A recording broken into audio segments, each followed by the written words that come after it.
So, uh, hopefully I have learned a new trick and that audio came through. Okay. Now can people hear me speaking? Have I learned a new trick and not completely buggered up how to run a basic stream?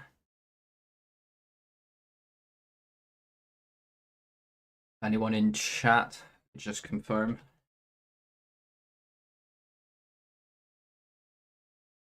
Or have I just completely buggered up everything I'm trying to do right here? Okay. Rightio. Awesome. That's right. I've got a bit of latency between when I speak and what comes out. So, new trick learned. I now know how to figure out, pretty basic, I should have always known it, but how to get the audio from my desktop to come through into future streams. So, where do we begin? Where do we begin? Because unlike previous streams, I have had to make all my previous streams that I have done have usually been off the cuff, on the fly. It's just kind of how I do things. For this one, I have had to make notes. And there will be a bit of attempted structure to this stream because I'm sure those of you who are paying attention to events in Ukraine, in Russia, for pretty much the entire time, if not the past couple of weeks, there seems to be some very serious problems ongoing, seemingly irreversible problems with the Russian army, the way the Russians are conducting this war. A lot of it seems to be completely political. It seems to be the politics behind it, going back decades, has completely undermined the Russian army for various reasons.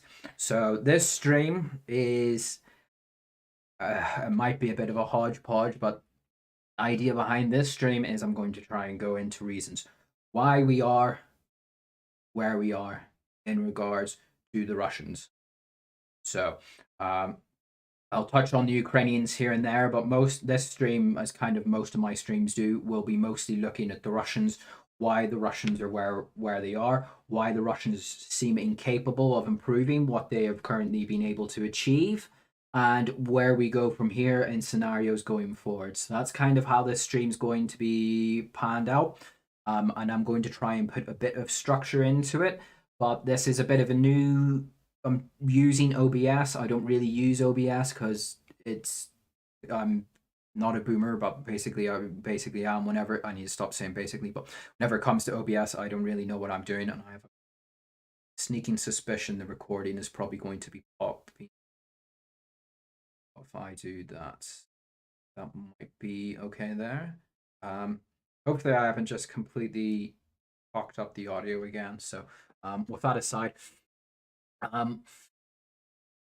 bit of a new model for the streams, bit of structure to this one. It's going to be a bit of a meandering subject, meandering topic. We're going to try and cover quite a few points and then just see how things go from here. So, as someone said in the chat, the way I usually start these streams off is just with a quick rundown of the tactical situation in Ukraine as it stands, because the politics, the geopolitics, everything else is immaterial, largely to a degree, to the events on the ground. It's where the armies are on the ground, who's achieving what, with what, where, when, and how. That is shaping the wider politics and the ramifications that come from that. So with that quick caveat, I will just bring up the handy map that I usually rely on. So, so we will just jump straight in to figuring out what's happening where and how things are progressing. So, we'll start at the northern front. I'm sure I don't need to tell you guys. The past month has really not been good for the Russians in this area. I'm sure I don't need to go and rehash Kharkov all over again. We're a bit beyond Kharkov, but for people who didn't see the previous stream or have been a bit out of the loop, the Russians have continued to retreat. They seem incapable of forming a cohesive defensive line. The previous defensive line after the initial Kharkov offensive was along this river here called the Oskol River. You would imagine a river would be a very good defensive position.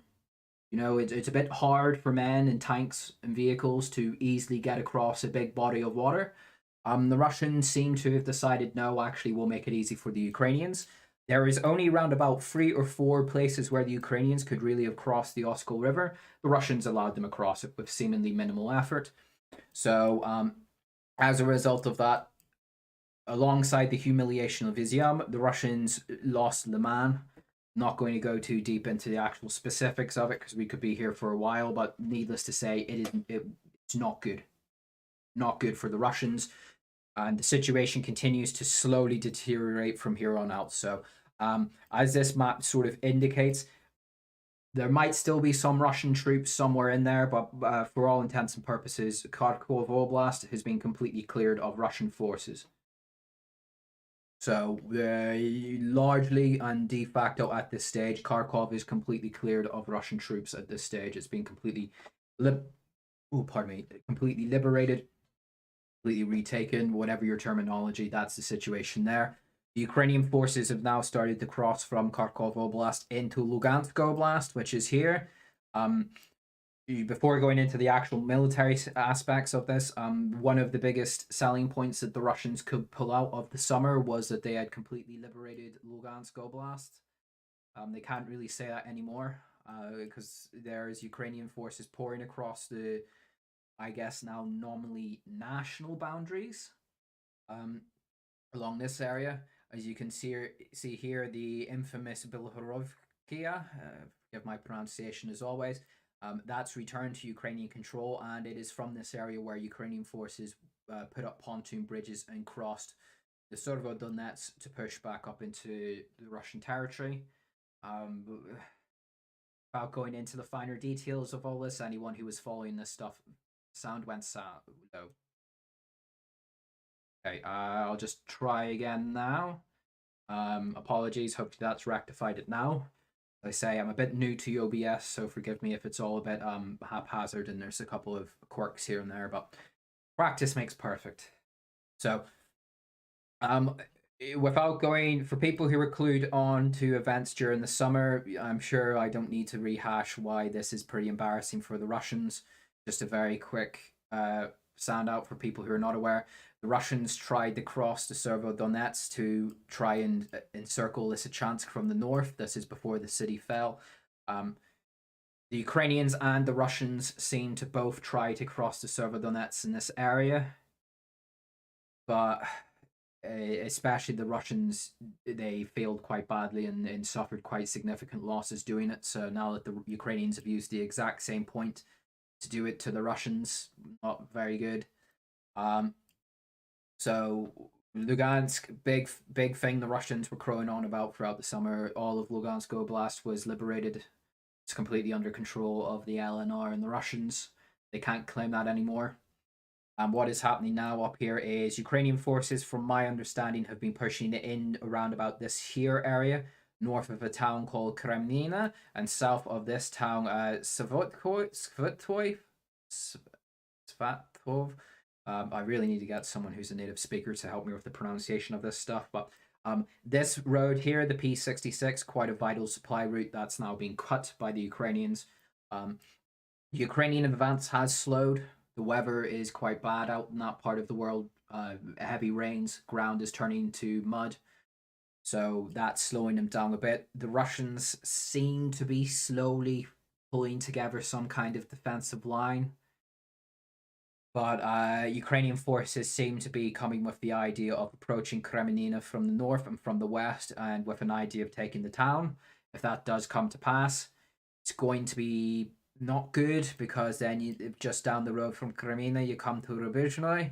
Below Rubizhnoy is Severodonetsk. Again, I don't want to rehash everything that happened over the summer, but you know, the Russians spent around about a collective 3 or 4 months trying to take these two cities. They were to re-lose them again. And don't forget, these are now Russian cities, going by Russian law. It's not good. It's not really good optics for the Russians. And the Ukrainians are also making an attempt for the same sort of maneuver up towards Votov. That's how I'll pronounce it. Sorry if it's wrong. So that's kind of the situation on the northern front.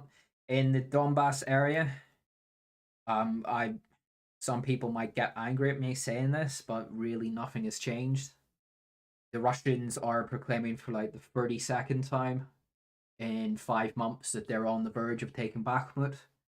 Here it seems to very much be the mile, well, it's not even a mile a week, but the Russians have triumphantly, well, the Russians' DNR and LNR forces have triumphantly advanced and captured effectively like an anthill over the space of a month.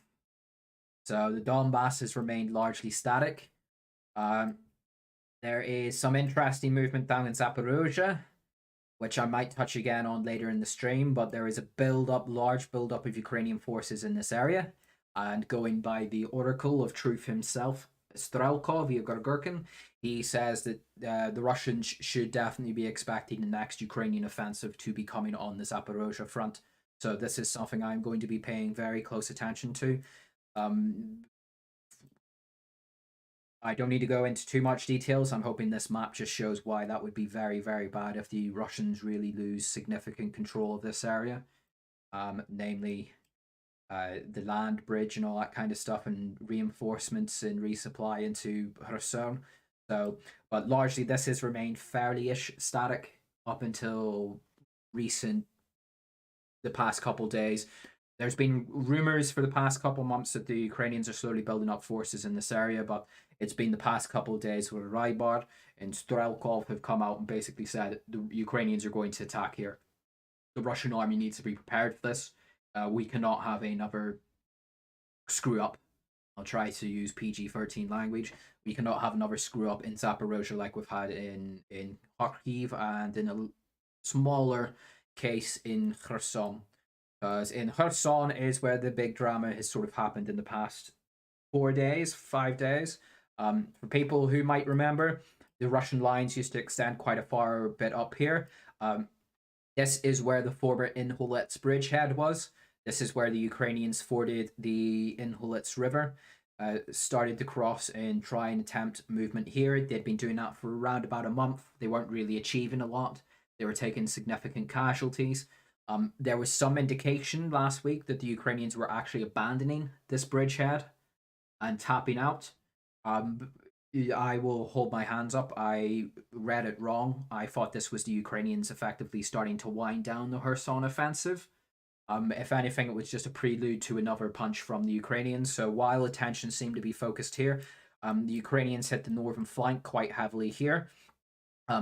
Overran Russian positions along the Dnieper. As they pushed down the coast of the Dnieper, Russian forces in this area, sensing that they were very likely to end up being cut off if the Ukrainians attempted to push out within Hulets, began to withdraw. That precipitated a complete de facto collapse of that front, and the Russians have withdrawn a significant amount of territory and formed a new defensive line roughly along this area here. That seems to be holding at the moment. There hasn't been too much news come out the past day or two, but it seems to be holding for the moment.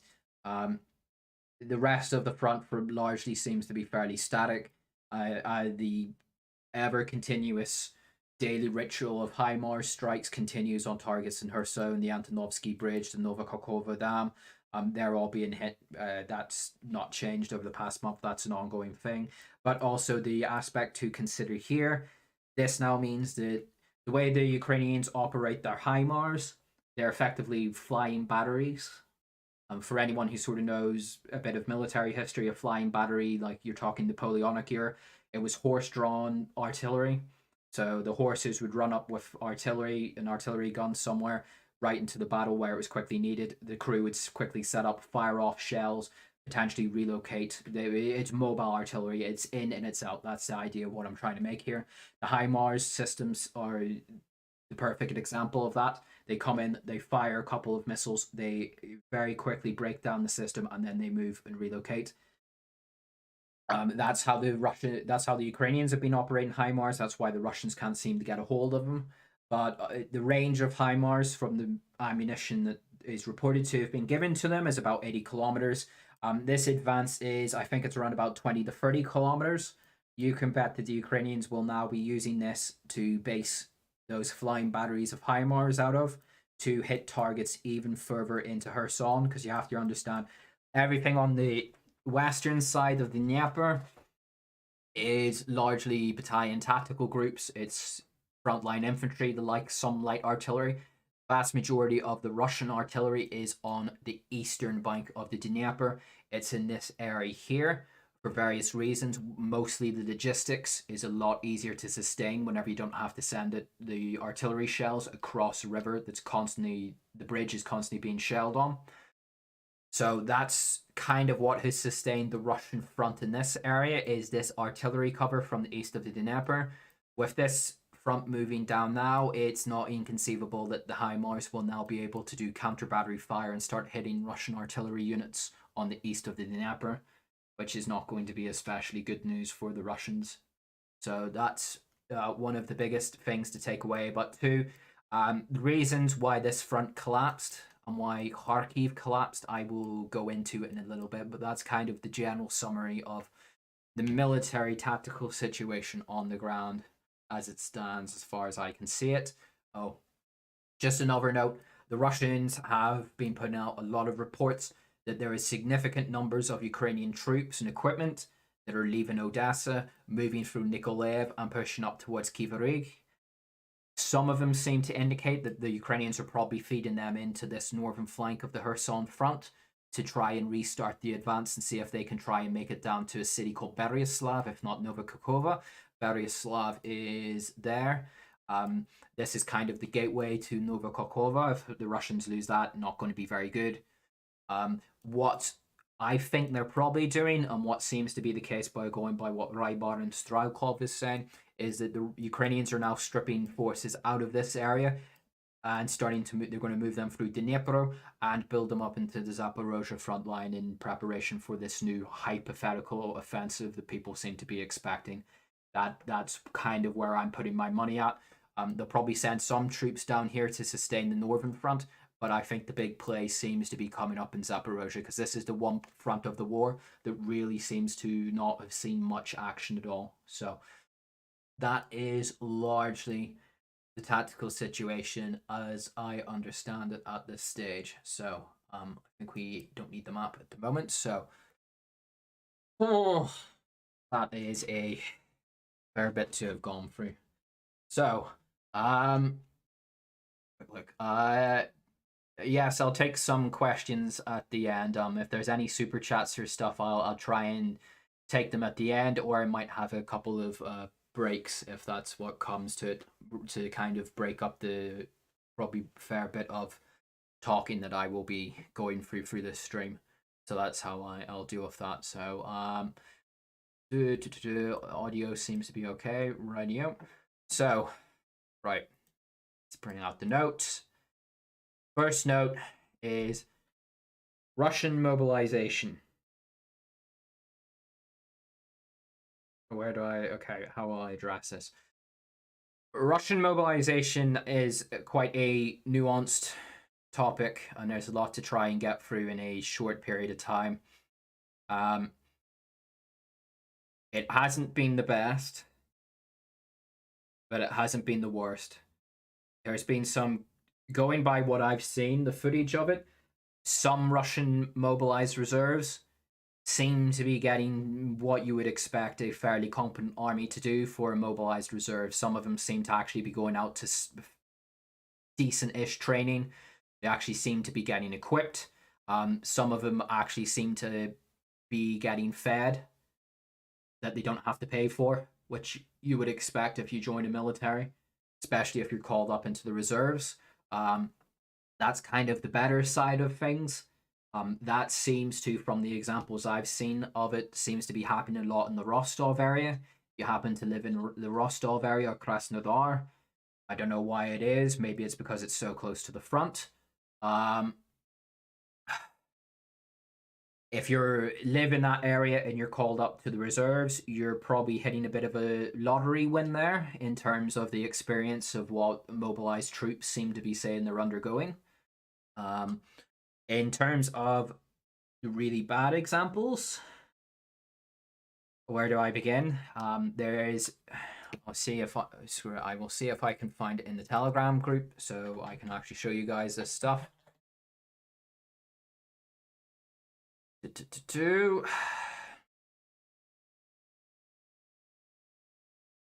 is where I should probably have done a bit more prep and brought up some of this ready. Okay, well, as I try and look for it, what I'm going to bring, the example I was going to bring up is there was a lot of these mobilized troops, as pretty much every soldier in every side of this conflict is taking their phones with them, and they're uploading a lot of stuff to VKontakte and the internet. There's been examples where mobilized Russian soldiers have been sleeping in the open air in front of barracks because there isn't enough room in the barracks for them for up to 3 to 4 days. Never a good sign. Probably not. If it was in the summer, okay, maybe. But it's starting to get cold in this part of the world now, and it's not going to build up a lot of morale for people you are dragging out of their civilian life to tell them, yeah, sorry, we don't have enough bunks for you. Here's a sleeping bag. You're sleeping in the parade ground tonight. That's not a very good sign. And there's been various images of pretty woeful conditions in some of these Russian barracks. Some of the weapons that seemingly have been issued to some of these men are not in the best condition, to put it politely. It's the example I'm currently looking for, but I just can't seem to find it. Is this it here? Yeah, so I'll play this quick example of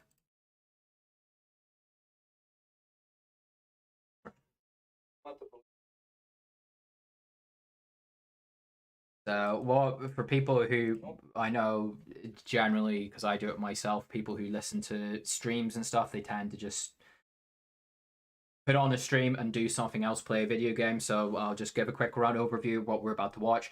It's video footage purported to be from mobilized Russian soldiers who have been issued various AK pattern rifles. I believe they're AKMs, going by the discussion we had in chat. And the condition they are in is not the best. They're probably still operatable, but it's not the kind of thing you probably want to go into combat with and shoot. So I'll just play these just for...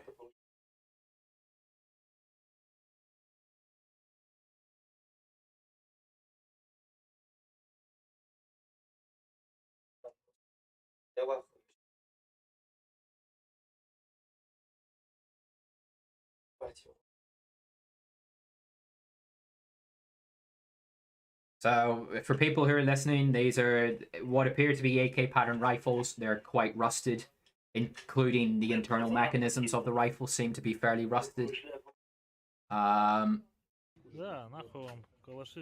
Should probably have put on the audio from the thing, but again, I come from a no guns country.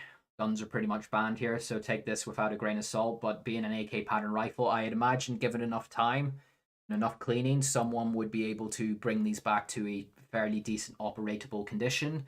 But if they're going to be accurate, let alone accurate for combat, is another question, and I would be skeptical of that. So that's not good. Granted, this is just one example, but I could find other examples that I've put in at the 1st of the 10th.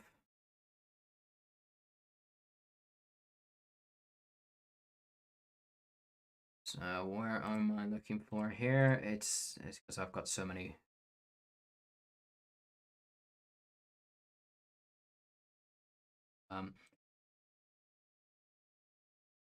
So I'm looking for another bit of footage that I shared into the channel where seemingly around about 200 mobilized troops, I believe it was in Volgograd Oblast. They were driven out to what was normally meant to be their rallying point, and they were effectively abandoned in a field for 2 days. As in, this is the claim, and the video footage is only a few seconds long, but the guy in it apparently says that they had been mobilized from Volgograd taken to their rally point. There was a military commissar there, told them, okay, wait here, we'll come and bring you to the barracks to begin training. And it was 2 days before the military commissar came back to start bringing them to the barracks. And these men were effectively left in the middle of a field to their own devices. So if I can find that, I'll bring that up. But there's also another video going around. The provenance of it is quite skeptical at the moment for reasons I'm hoping to go into further into the stream. But yep, so this is it. This is, I'll play this footage for what it's worth.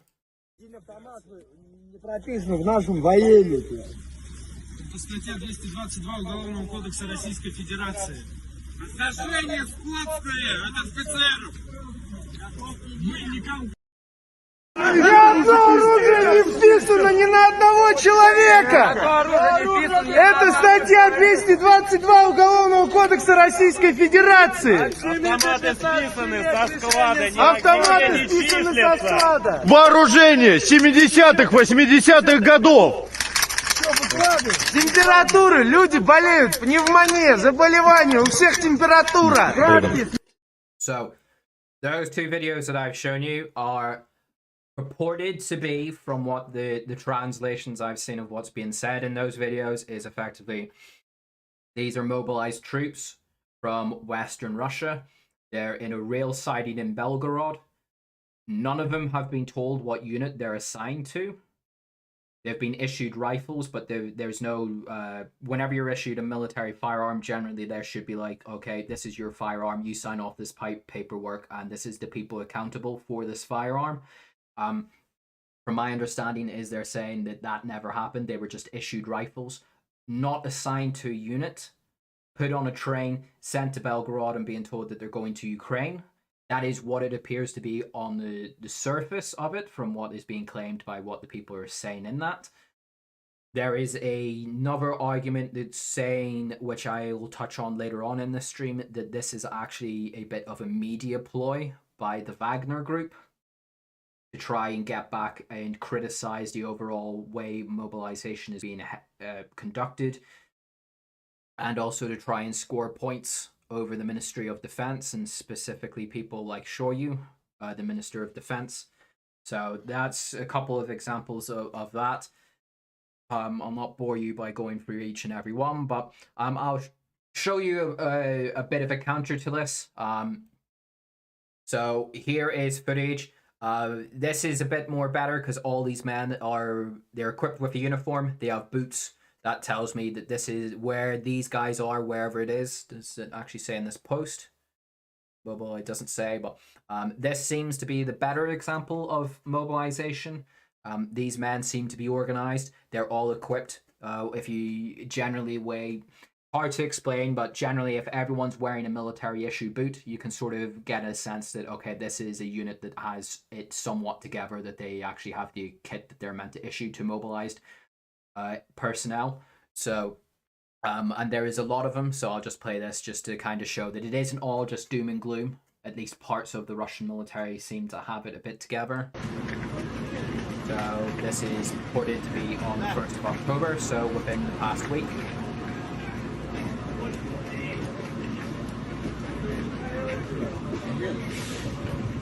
So fairly substantial batch of Russian mobilized personnel by what it's claimed. Again, don't want to labor the point, but all of them issued with boots, with a uniform. No one seems to be drunk. And I know that people are sort of thinking I'm taking a bit of a liberty of jokes with this one, but there's been a surprising number of videos emerging from mobilization centers of personnel who are very drunk, either whenever they turn up at the barracks or whenever they are in the barracks. There's a lot of video of Russian mobilized troops quite inebriated.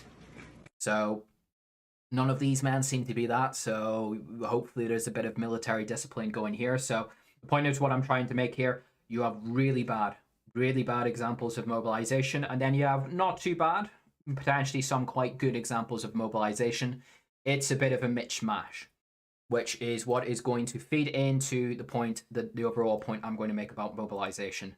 Why is there such this disparity? How does it compare to Ukrainian mobilization?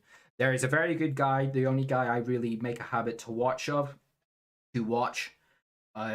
in regards to Ukrainian war, Russia-Ukrainian war related stuff. He's called Perun. He's kind of the gold standard that I hold up to in a lot of this regard.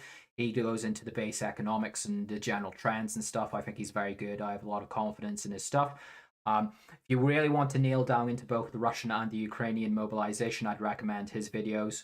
He does lean pro-Ukrainian, but he seems to be fairly objective in the actual statements that he makes. But the point is what I'm going to make. I'm not going to rehash his videos, but there is a big discrepancy between the way the Russians and the Ukrainians have dealt with mobilization. The Ukrainian example of mobilization is performed a lot better, seemingly, so far than the Russian one. It should be said that the Russian one has only been going on for about, a week and a half, 2 weeks. So we're in the very early days of it. Some of the footage from it is not very good. Some of it okay. The Ukrainian one, we didn't really see the Ukrainian one's a bit more nuanced. But to sort of go into this, I'll start off right at the start. Both the Soviet Union both Russia and Ukraine are post-Soviet states. They inherited the military legacy of the USSR. That includes the mobilization system and the conscription system. Both Ukraine and Russia nominally practice conscription. In fact, if I'm not mistaken, did Ukraine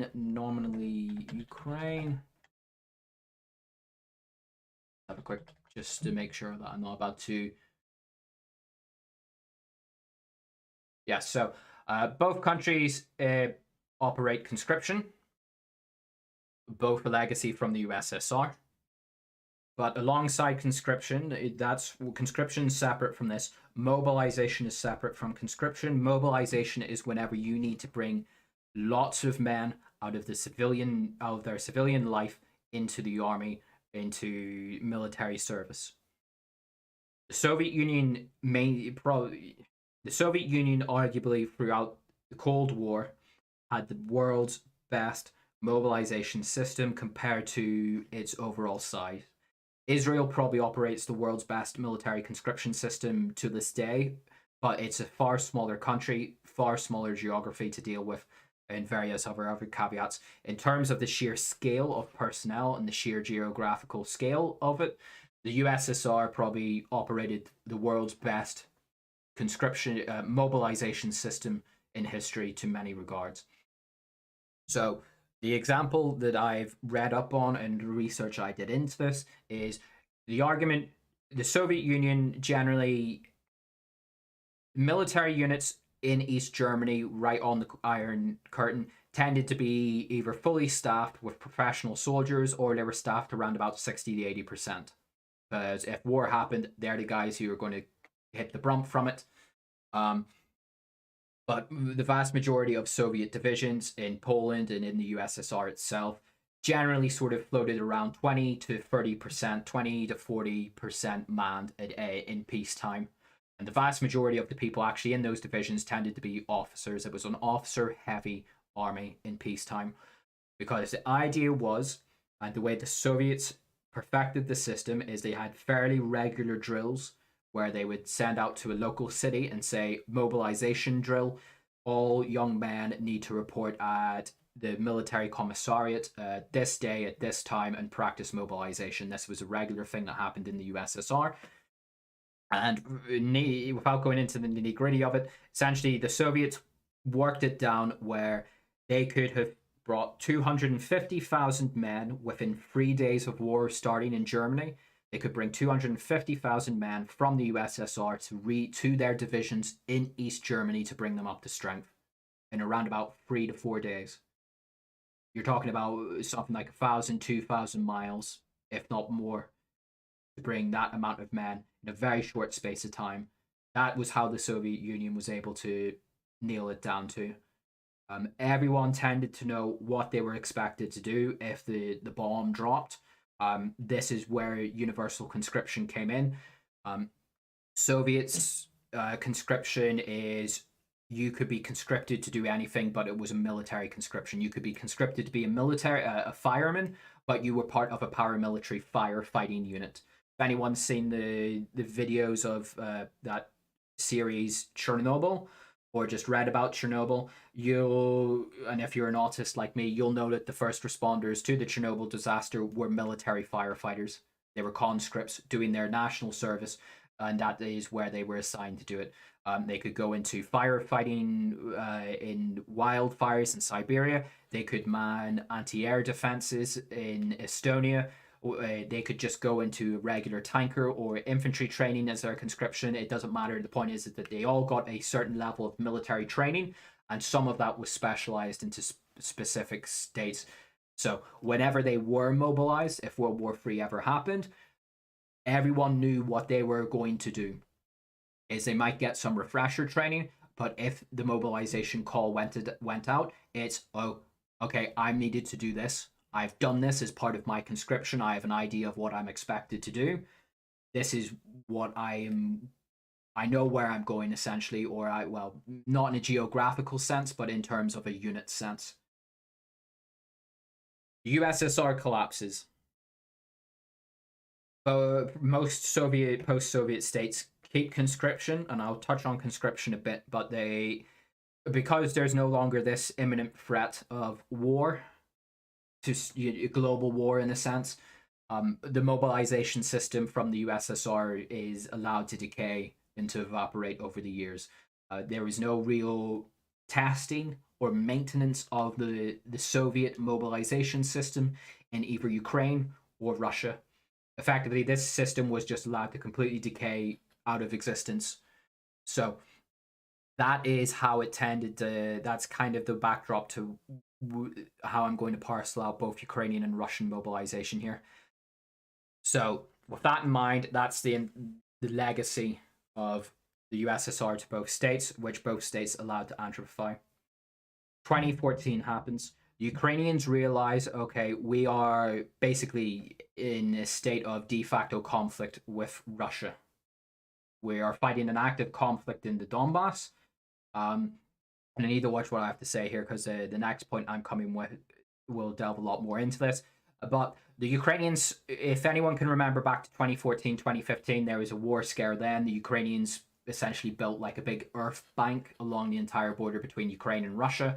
There were some small elements that the Ukrainian state started to put in place if they ever needed to mobilize, but they didn't really progress it that far.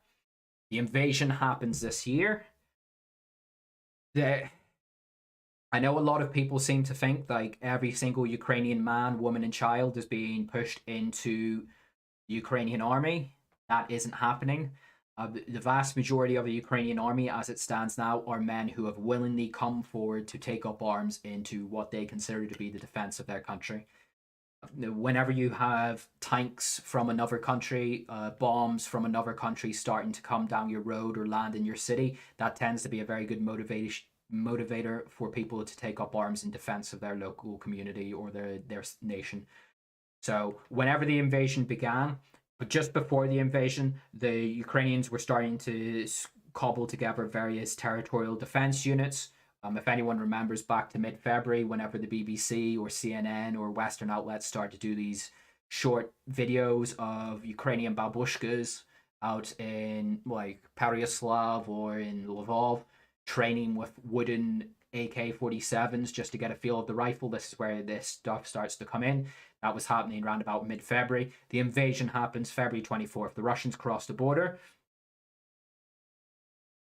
If people can remember that far back, everyone and their dog in Ukraine, especially in Western Ukraine, to a large degree in Eastern Ukraine as well, but especially around places like Kiev, everyone and their dog came out of their house. They started to make Molotov cocktails. They started to make their own tank traps.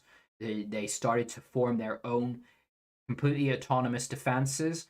Local communities came together, be it the local apartment block, be it the local neighborhood in the north of Kiev. They came together and formed their own territorial defense units. They weren't official territorial defense. They were probably more militia-like, but significant numbers of Ukrainians came out and did this. This is the body of man into which now the Ukrainian army has been sustained. A lot of the people who have taken part in the Kharkov offensive and are filtering into the army in Kherson in that offensive there, they started their military career de facto. Well, most of them will have had military conscription at some point, but in terms of regards to the war, they will have started their military career on February 24th. Whenever they came out, they got together with their mates, with Ivan down from the street, and I'm trying to think of Russian Ukrainian names, Volodymyr, and they came together and they said the Russians might be here soon. Let's go down. Let's start making Molotov cocktails. Okay. Vyacheslav down the road, who runs the local auto repair shop, we're going down there and we're going to start making tank traps. That's how a lot of these men became involved in this stuff. As the days slowly wore on during those very early days of the war, then yeah, if people can remember, I did a stream with Black Pigeon. We had Ben from Kiev on. We were speaking to him. There was some dispute going on about how Ukrainian armories had apparently just been thrown open and rifles thrown out to anyone who wanted them. Ben told us no, they were actually signed off on, but that seems to be the point where these local autonomous militias then became official territorial defense battalions whenever they sort of became inducted into the actual state defense, as opposed to just a local bunch of guys who decided we're going to try and oppose the Russians. And if people can't remember that far back, I'll probably have to go back in the channel and look it up, but it was very pronounced how the Ukrainians reacted to this. There was literal homemade factories where hundreds of local people were coming together, finding empty glass bottles and making thousands of Molotov cocktails with the expectations that the Russian tanks might come. They were going to throw Molotov cocktails at the tanks. And in the north of Kiev especially, it was these kind of people who, whenever they were able to get their hands of a weapon, who went out and started taking pot shots at the Russian army as it was pushing down towards Kiev, in sort of north of Bucha, sometimes in the Irpin area, places like that. They didn't survive very long. It should be said that a lot of these people got themselves killed because they didn't really know what they were doing. But the point is that they took up weapons, they fired at the Russian army, and it slowed the Russian army down, either through they luckily hit and killed a Russian, or they damaged a Russian vehicle, or else the Russians realized we're under fire, we need to get out, we need to secure this area, and they just slowed down the Russian advance. I'm not going to say this is the thing that saved Kiev, but it is one of the big aspects is these local autonomous militia who went out and harassed the Russians, reported all the locations of where the Russians were and what they were doing back to the Ukrainian army. It was that kind of thing that helped build up the Ukrainian defense, and especially in the Kiev area in the very early days. So that is how full mobilization started in the Ukrainian army. So with that in mind, because of the way the war went after the pullout from northern and eastern Ukraine, the speed of the Russian advance or the Russian offensive in the Donbass, that gave a lot of breathing room to the Ukrainian army. These people who were territorial defense in the north of Kiev, they're kind of tied to the local area. They're not trained proper soldiers to a large extent. They came out to defend their local community. You're not going to send these people potentially halfway around the country to fight the Russians in Kherson. So what the Ukrainians did is they took these people, they said, you're no longer territorial defense, we're going to put you through proper training, we're going to transform you into line infantry or light infantry. You're now part of the Ukrainian army. You're not territorial defense anymore, you're now a soldier in the Ukrainian army. That is what the Ukrainians have been doing throughout the summer. While this very slow offensive the Russians were conducting in the Donbass was going on, this is what the Ukrainians were doing behind the scenes. They were training these people up. They were trying to get as much equipment from the West they could to equip them. And that is how Ukrainian mobilization has happened. This is probably why the Russians have suddenly been completely outmanned in such a spectacular way this past month. Because if you're going to have a decent soldier, you're going to need at least around about 6 months. Fairly harsh, not fairly harsh, but decent training. For 6 months, you're going to have to put them through their paces to properly train up a half-decent soldier. Well, if you look at the timeline, we're about 6 months on from whenever the Ukrainians got the breathing room from the pullout of the north of Kiev and from the eastern Ukraine. So this is around the time that all these territorial defense battalions have now been filtered through into the army and have now been put into the battlefield and have affected what we've seen in Kharkov and to a degree in Kherson and now potentially in Zaporozhye. So that's Ukrainian mobilization. Russian mobilization is something else. So the big point I'm going to make here is the Ukrainians have had around about 8 months to perfect this, if not a bit longer, if they've been putting in work behind the scenes since 2014 or since whenever they really started to think they might be invaded by the Russians. The Ukrainians have had a long time relatively to work on how mobilization works for them. The Russians are doing this completely off the bat in the space of a couple of weeks. And we still don't know what they plan to do with the mobilized troops. Are they going to train them up? Are they going to send them straight to Ukraine? We don't know at this stage. So the Russians are trying to speed run this stuff. They're trying to speed run their mobilization while they are not in a very good position in the war during Ukraine, and their command structure is really lacking. So how do I quantify this a bit more? The Russians have, so post 2014, the Ukrainians started to get their military back into action. In terms of the Russians haven't to a large degree for various reasons. Some political, a lot of it's corruption, some of it's hubris. And the Russians have now learned to their cost that they have tried to half-ass a war for the past 8 months, and it's really started to show. So with that sort of caveat in mind, I'll then go expand a bit more into what I'm saying. We'll now look at the Russian army compared to the Ukrainian army. Pre-2014 and going into the war in the Donbass, and this was evidently proven through the results on the ground, the Ukrainian army was a complete shit show. It was horrifically corrupt. It was, the allegiance of it was especially dubious. It was extraordinarily understaffed. It was, a lot of its equipment had gone missing or was sold off to foreign buyers overseas. Essentially, post the collapse of the Soviet Union, the Ukrainians really didn't give a shit about their military. The only thing that they looked at in terms of their military industrial complex is what they could sell abroad. Yes, Kravchuk, if I'm remembering the correct president, he might have sent a small contingent to Iraq as part of the American operation in Iraq, but it was very small and it was completely paid for by the United States. That is effectively the only real military experience that the Ukrainian army has had up until 2014, post the collapse of the USSR.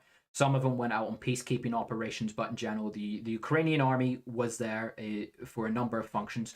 One, to keep the unemployment figures down via conscription.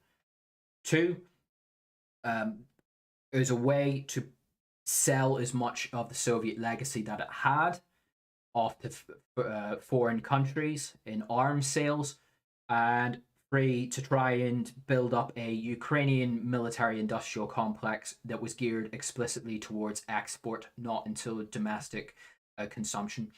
As part of that, a lot of Ukrainian arms industries were actually interlocked with the Russian arms industry.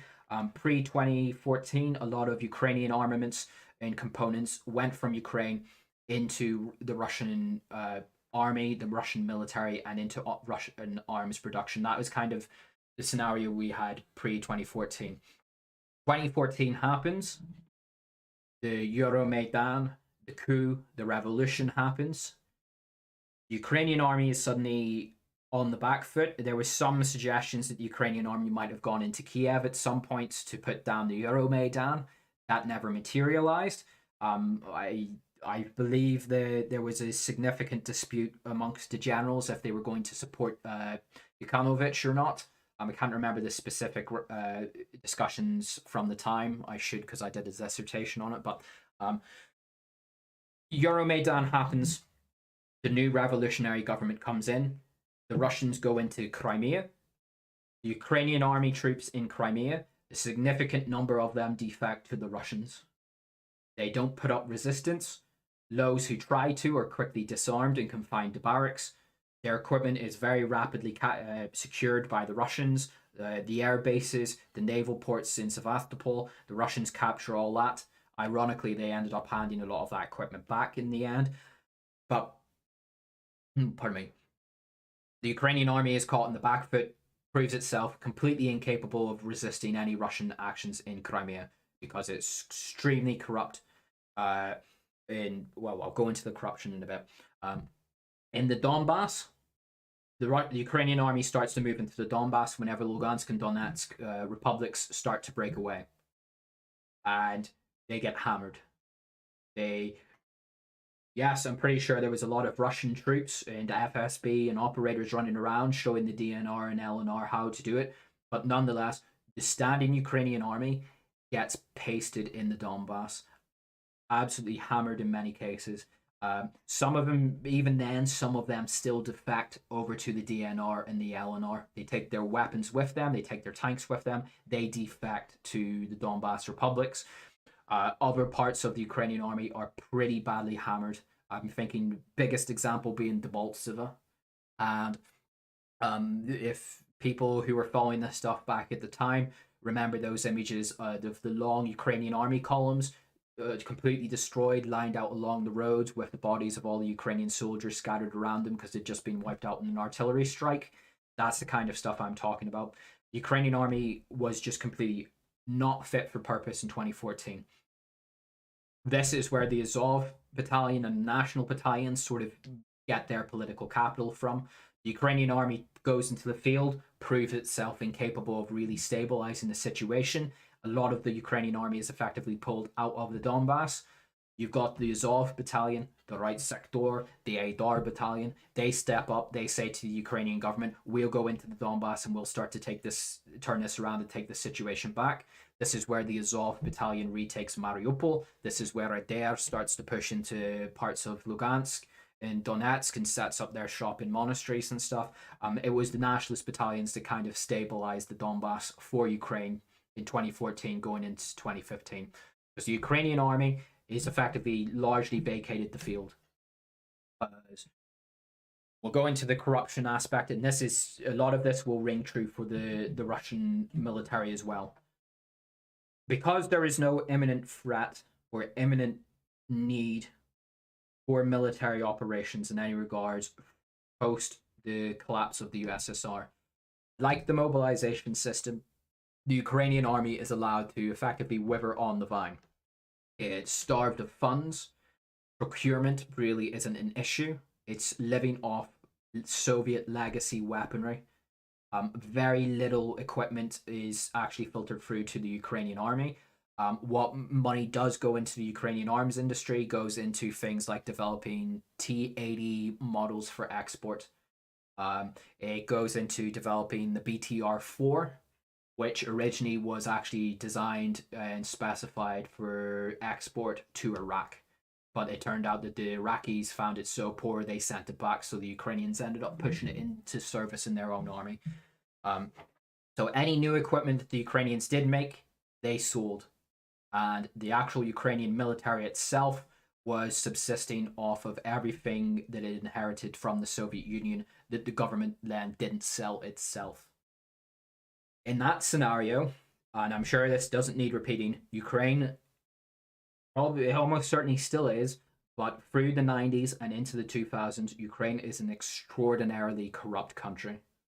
Probably, maybe not quite as bad as the sheer gangsterism that happened in Russia during the very early 1990s, but the Russia kind of pulled itself out of the real base level corruption of the 1990s. Ukraine never really seemed to get beyond that level. It might never have been quite as bad as pure gangsterism, but it was still pretty bad, and it never really managed to climb itself out of this level of corruption that the Ukrainian society was enmeshed in for around about 2.5 decades after the collapse of the USSR. Corruption seeps. It doesn't stay confined to one area of the state or of life. If it's not properly dealt with, it seeps into other areas of society. And Russian army is a big example of this, but it's a bit more nuanced. But the Ukrainian army, because no one is holding any standards to it. It's not expected to perform. It's not expected to go to war. There's no real checks or balances on Ukrainian officers. The Ukrainian officers then decide, okay, no one's going to hold me to account from this. I'm going to sell off my battalion's equipment stocks into the black market. No one's ever going to check up on it. Okay. This platoon of T-72 tanks. Well, we don't build T-72 tanks anymore here in Ukraine. We only build T-64s up in the plant in Kharkov. Well, I'm just going to put this down on the paperwork and say this tank platoon has been mothballed because we can't find the parts for it. But in actual fact is, if I can't physically sell the tanks itself, I'm going to get the conscripts who have come to do their service. I'm going to tell them they're going to go into the tanks and strip it of all the copper wiring, all the electronic components. They're going to gut the tank and they're going to sell that stuff for scrap, and that's how I'm going to make my money out of it. Okay, this anti-air battery that I am in charge of, well, I don't expect to be at war. We're not going to. Who's going to invade Ukraine in 2010 or in the mid 2000s? No one. So these weapons, it's never going to be put to the test. The targeting components out of this S300 battery, we'll strip that out and we'll sell it on the black market. Or if we can't do that, we'll just take whatever valuable metals we can get out of it and sell it. All the uniforms, the winter uniforms that we expect for our troops, well, they've been sat there since effectively the collapse of the Soviet Union. They're a bit old, but hey, no one's going to miss them because we're not going to go to war in winter in the mid 2000s. We'll just sell those off into military surplus stores in Germany or America. Like, this is the kind of real rank level corruption in terms of equipment that undermined the Ukrainian army, and to a large degree has undermined the Russian army as well. Alongside this comes into training. So what I'm saying now, you can take it from the Ukrainian example and you can apply a lot of it to the Russians as well, but I'll specifically deal with the Russians a bit more nuanced. Whenever it comes to training, well, you don't expect to be at war in the 1990s, the mid 2000s, or up until 2014 as a Ukrainian military officer. You've already sold off the equipment, or if you did ever get any money from the state budget to buy new equipment, you pilfered 40% of it, and then or perhaps even more, and then you just signed on the documents and sent it off to Kiev and said that you bought the equipment. Who's going to check on it? The local quartermaster in your battalion? Well, you give the quartermaster, I don't know, 30,000 Hervinas, and you tell him, sign this paperwork. And therefore, no one knows. As far as the Ministry of Defense in Kiev, if it ever did care, as far as it's concerned, well, you've bought the equipment that was needed. So you've starved the army of equipment. With that mindset of starving the army of equipment, you also get money to train your troops. It comes down from divisional headquarters, or it comes down from the Ministry of Defense. Take your battalion out into the field and start putting them through training. Go out and do mechanized training with them. Go out and do infantry training, paratrooper training, whatever training, chemical, biological warfare training. Here is so many millions of Hervinas to do it. Okay. How can I steal? How can I make money off of this? Either we just completely don't send the troops out into training and we pay backhands to everyone who's going to sign off the paperwork that they did, or we do send some troops out into training, but they don't do half the stuff they're meant to do. And this is going to be one of the big things that I'll come to whenever I come to talk about the Russian army, is training really didn't happen, and if it did happen, it wasn't anywhere near what was meant to be. And as a result, this is the kind of stuff that completely whittles down and atrophies a military. And it's what really hollowed out the Ukrainian army leading up to 2014, and seemingly is what has hollowed out the Russian army up to today. But the Russian army has some very big caveats, which I'll address. So what happened post 2014? So the Ukrainian army goes into the field, gets pasted, is brought out, and the war is largely left to the national battalions. This is why there's a big rivalry between the Donetsk Republic militias and forces and people like Azov, because they're the ones they ended up actually fighting. It wasn't so much the Ukrainian army during those early days. Oh, pardon me. Well, the new revolutionary Ukrainian government is pro-Western.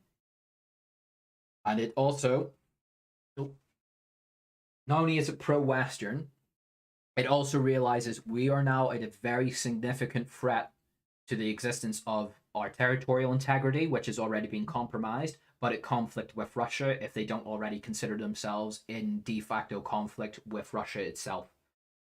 So, post 2014, the Ukrainian army at least gets it in its mind that we need to turn the ship around. Is we're not here just to pick up a paycheck anymore. We're not here to just steal anything. We're actually expected to perform, and we're actually expected to defend the state now. So you have there's a large purge that goes through the Ukrainian army, clears out a lot of the old post-Soviet officers who were very corrupt themselves. Some of them were pro-Russian. They start to clear out the old brass in the officer corps. They start to implement checks into the army, because it's one thing whenever a battalion is never expected to go into combat. If it doesn't, it's never going to be tested, so how will anyone ever know? However, if you're expected to send a battalion into combat in the Donbass, and then the troops go out and then they realize actually half of our ammunition stocks don't exist, and people have been stealing fuel for the vehicles, and the tires are completely second rate and have never been changed. There's some people, that's whenever people are going to start looking around, figuring out who's actually responsible for this. Where's all the ammunition gone? Where's the equipment that are missing? Where is that gone? So people start to look back through, find the officers who are responsible for this, imprison, prosecute, purge them out of the army, however, but the new officer corps that comes in are then expected to actually show results and to do their job to some degree and not steal half the budget that they're allocated for their units. So this is where the Ukrainian army starts to shape up, is that post-2014 period. It's one thing, kind of repeated that probably about 3 times now, but it's expected to perform, and if it doesn't perform, people go looking for the people responsible for it not performing. That is how the Ukrainian army slowly started to turn around. The Ukrainian army also really heavily invests in joint NATO training. This is where you get joint training missions with people like the British, the Americans, all these flags that were captured earlier in the war of the advancing Russian army from Ukrainian units with American, British, Canadian flags. They all come from these NATO training missions. So, one, you've got people who are actually checking and accounting to make sure that training is being done itself on the Ukrainian side, but you're also training with NATO militaries now. And you can say whatever you want about NATO militaries. Generally, the training that a NATO military imparts, especially if it's a decent NATO country like France, like the United Kingdom, like Canada, like the United States, it's a fairly decent level of training. This is why the Ukrainians really went all in on it. And this is what slowly starts to turn the Ukrainian army around from being this completely ineffectual, not fit for purpose, post-Soviet, corrupt to the gills military. And then I'll now come on to the Russians. A lot of what I've said about the Ukrainian army, you can effectively just transfer straight over to the Russian army in terms of the corruption of it. But with a big caveat, corruption in Russia is a bit different. You had the brutal gangsterism of the early 1990s. Then you sort of had a institutionalized corruption under the waning years of Yeltsin. Then Putin comes into power. He largely removes the power of the oligarchs. Corruption is still a big thing in Russia, but it's not the very blatant, obnoxious corruption that was seen in Ukraine to a degree pre-2014. But it's still there and it's not punished. So a lot of what I've just said about the Ukrainian army just literally transfer over to the Russian army, but with caveats. In the mid 2000s, the Russian economy is doing quite well. To such an extent, largely it can outgrow the dampener that corruption has on the overall Russian economy, as in the economic growth outpaces the corrupt aspects of the economy. So generally, most Russians sort of feel an improvement in their life. The Russian military starts to modernize and undergo reforms then. So, as part of this sort of uh, process, unlike Ukraine, the Russian military also fights conflicts during this period. Russia is not the most stable country in the 1990s. There was almost a civil war in 1993 during the constitutional crisis. You had the numerous Chechen wars. You have conflicts in Dagestan and Ingushetia. And then in more recent times, of course, we've got the Russian military intervention in Syria, the Russo-Georgian War. The Russian army is expected to perform. So then, if the Russian army is expected to perform, how is it still corrupt? How does this stuff all happen? The way the Russian army is largely structured is there is a thin crust at the top of the Russian army of very good units. I'm thinking of things like the VDV, the naval infantry, although the naval infantry is by its name, it's part of the navy, not the army. Nominally, some of the guards, battalions, and divisions are meant to be a part of this, although events in Kharkov has thrown some real doubts on that. You're talking about the elite of the Russian army. That stuff is properly funded. It seems to actually have been properly trained to maintain the reputations that they hold. These are the kind of units that went out and fought Russia's wars whenever it needed to be. So the invasion of Georgia, I forget the specific units involved, but largely the Georgian War, there's some things the Russians could have done better, but the Russians win it handedly. And it's because the units largely involved in the Georgian War are part of this upper crust of the Russian military that is held to a decent standard, and the officers seemingly either it's just their own patriotic instincts or they are actually held accountable for how they conduct their units. These are the units that go into Syria and fight in Syria. The units that go into, Crimea, they're the VDV. These are these proper professional contract soldiers who do the training, who have decent officers who have the experience to do what they are expected to do. So that's the peak of the Russian army. What about the rest of the Russian army? Not counting the conscripts, but the rest of the contract Russian army. Well, that seems to have followed the track of the Ukrainian army up until 2014. Is if you're an officer manning a motorized guards battalion out in Yakutia, well, you are pretty much of the assumption you'll probably never see combat because you're in Yakutia. If you're a combat capable unit, why are you stationed out in farthest Siberia? Well, with this mindset, okay, I'm never really expected to go into combat, never really expected to actually perform what I'm normally trained to perform. The accountability is a lot lower. Okay, well, what do? It's boring in Yakutia. You look at your senior commander, you see that he's got a very nice house, far better than the house that he should otherwise have been able to afford on his army salary. Oh, something's strange here. Oh, he must be on the take. He must be pilfering something around the side. Well, if the commander's doing it, why don't I do it? And this is where, this apparently 1 point Yakuts will have a problem. I'm not talking about ethnic Yakuts. I'm just using a random example of some far off federal subject of Russia. I'm not talking about Yakuts, the people. It could be in Vladivostok, Kamchatka, Mordovia, Bashkortostan, wherever it is. It doesn't matter. The point is this is a bog standard Russian military unit that is never really being deployed on operations and is not expected to be. Well, it starts to get sloppy. The commanders start to become corrupt if they were not always corrupt. This is where you get into the allegations of 1.5 million winter uniforms going missing. This is where a Russian tank battalion goes into Ukraine in February, and then they realize half the tanks don't work. because someone stripped the copper wiring out of in the 1990s and no one has come round to check the vehicles and make sure they still work in 20 years.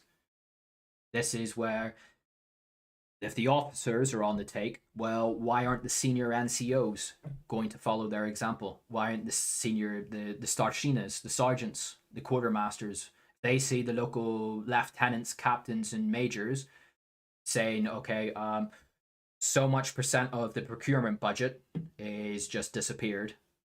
Okay, well, what can you do to make a bit of money for yourself? Well, if you're a local quartermaster, you're in charge of what procurement you do get. Well, you've got a big warehouse full of a lot of nominally very potentially expensive weaponry, equipment. Okay, maybe some of this could slowly disappear during your tenure in that unit. No one's going to ask because you're the guy who runs the paperwork. You're the guy who signs off and everything, and you never expect to go to war.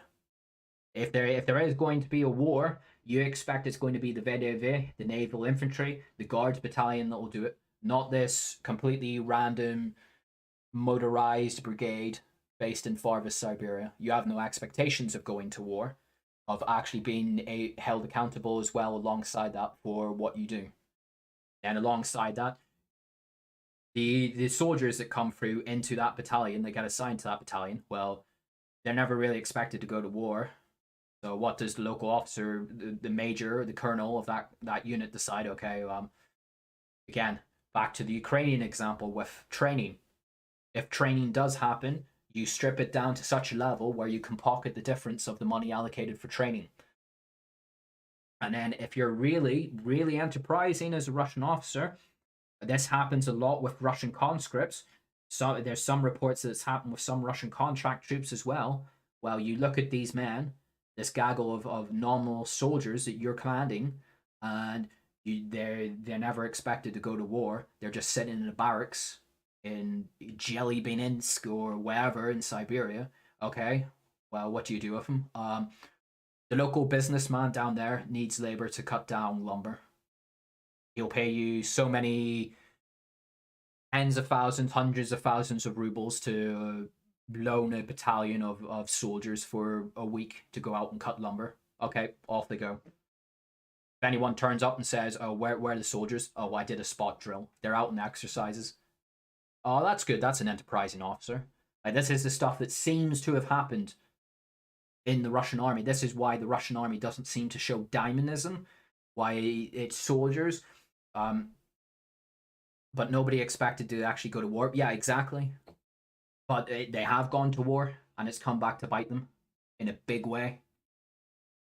So this is why the Russian army doesn't seem to have the dynamism, or why its soldiers, a lot of the soldiers, they just seem completely clueless in the field, is up until this comes into the other aspect, the Russian chain of command. It doesn't seem to have really changed from the Soviet chain of command. The Soviet army, and to a degree the Russian army, there isn't really a lot of NCOs. It's a very officer-heavy force. The initiative lies with officers. Senior NCOs they do exist. You do have starshinas and the like, but everything eventually comes down to it does in every military, but it's so much more in the Russian army, is the orders come down essentially from the top. It's divisional pass down orders to brigade will pass them down to company will pass them down to platoon will pass them down to squad. And they're all passed down through the officers, from colonel to major to captain to lieutenant. Okay? And this is what has happened a lot in Ukraine. The squad goes out into combat with a lieutenant or potentially a captain leading them. They go into combat, the lieutenant or the captain gets killed. What happens then?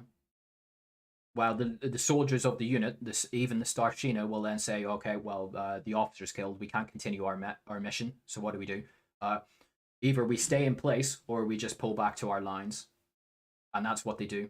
There is no operational autonomy that seems to be passed down at all. Is the officers who in the squad, the platoon, and the company who get their orders from brigade or divisional, they seem to be told very strictly, this is what you'll do and this is how you'll do it. And you have no real operational autonomy of your own and how you will achieve this objective.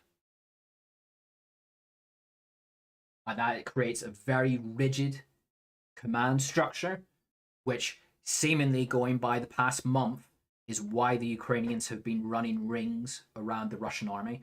If anyone remembers back to the early days of February and March, whenever you had the big long, winding Russian advances through northern and eastern Ukraine, and there was all these reports about senior Russian officers getting killed in the field because they were at the front with their units, and there was a lot of discussion as to why this was happening. Well, one, they don't have secure comms, but two, they need to be at the front because either the officers running the operation at the front keep getting killed, so the senior officer needs to come up to the front to direct the advance and what is happening, because if he's not there and the local officers have been killed, no one has autonomy. Is the local troops is at the spearhead of those advances. Once the local officer's been killed, they will stop their tanks. Best case scenario, they'll stop their tanks, or they could abandon their vehicles and just walk back to their lines. This is one of the reasons why there was so many abandoned Russian vehicle convoys early in the war, is because the local officer in charge of that battalion, that platoon, that company was killed or injured, and the entire company decided, oh, well, who's giving orders anymore? We don't know. Captain's been killed. Okay, what do we do? There's Ukrainian soldiers up there. We've got reports that Ukrainians have hit a unit 20 miles behind us on the road. Oh, so we're surrounded? Yeah, pretty much. Okay, abandoned vehicle. Everyone out of the vehicles, we're going to pivot back to line because we can't drive because we'll get ambushed. That seems to be one of the best explanations that has come out for why the opening invasion was such a shit show, and why the Russian army to this day seems very rigid. It seems incapable of responding to these very rapid Ukrainian advances and changes in the field. This is why, another example, Kharkov. Whenever Kharkov happened, Ukrainian army advances to the north of Balyakia. Well, the local officers up in that area don't know what's happening because there doesn't seem to be a proper communication between Russian military units about what's happening here, there in the field. They just hear the Ukrainians are coming down the road. They retreat. They get in their vehicles. If they don't abandon their vehicles, they get in their vehicles, they drive down the road. While traveling through the next town, the Russian army unit in that town sees all these Russian vehicles coming back from what they know is meant to be a frontline unit in retreat, and they're like, oh, what's going on? Well, no one's told us anything. Well, they just Captain, the 16th motorized battalion just sped through the town in retreat. What do you mean? No one's told me anything. Oh, what do we do? I haven't gotten orders. Okay, let's retreat as well. And then that just compounded itself and led to the complete collapse of the Kharkov front. And then whenever the line sort of stabilized to a degree around Izium and then even more in Liman, well, Ukrainians, because the Ukrainian army, as part of its reformation after 2014, adopted, I'm not saying it's the best way to run an army, but they adopted that more NATO-style command system where there's a lot more initiative and autonomy passed down to frontline troops. This is why those videos of those Humvees speeding across fields in Kherson in the past couple of days, dropping off infantry, speeding back, that is part of a very autonomous unit. They seem to know, okay, where we're needed, let's go out and do it, because to keep the initiative, we have to keep on top of the enemy. We have to keep surprising the enemy. We have to keep mobilizing around the enemy. We can't allow the enemy to get a firm, stable hold of the situation and start to erect defenses. How do you do that? You give autonomy and initiative to the frontline troops who, being on the front line, they have the best idea of what is happening in that area of the sector, and you allow them to decide what their next course of action within reason is. Okay, the Russians seem to be pulling out of this town to the left. Various Ukrainian major, what do? We will, okay, if they're pulling out of the town in the left, that means that their defenses, the Russian defense on the left flank is now weakened because they've just abandoned their defenses. So if we speed over there in our Humvees in a highly mobile advance, up the left flank, we might be able to completely push into the Russian rear and cause the center and the Russian right flank to start to withdraw because they're in fear they're going to be encircled. Seems to be what happened in Kherson, because the Russian command system just seems to be, unless you get an order from the general at the top that then comes down all the way through the chain of command, nothing happens. This seems to be why the Russians stayed in Liman so long, far longer than they should have, because they just never seem to have gotten the order to retreat. And then this leads into another pretty disturbing aspect, is whenever the Russian units in those towns did get the order to retreat, they seemingly didn't tell, or they planned not to tell, the Lugansk troops in the town that they were retreating. They were going to abandon the Lugansk militia in Liman to cover the retreat of the Russian army. They were just going to leave them in the dead of night, which is another pretty daunting aspect of it. But so those two aspects, I'll then come into the other aspect. Discipline in the Russian army does not really seem to be much of a thing. I could go into the I'm trying to ignore the conscription stuff because conscripts aren't really much of a issue at this stage. But I don't really want to go into the issue of Devoshina. Happens in both militaries, and that is a can of worms. It is almost certainly going to be against the terms of service for this hell website, but there is a pretty brutal hazing system in the Russian and the Ukrainian army that persists to this day. Whenever it's bad, it is really bad.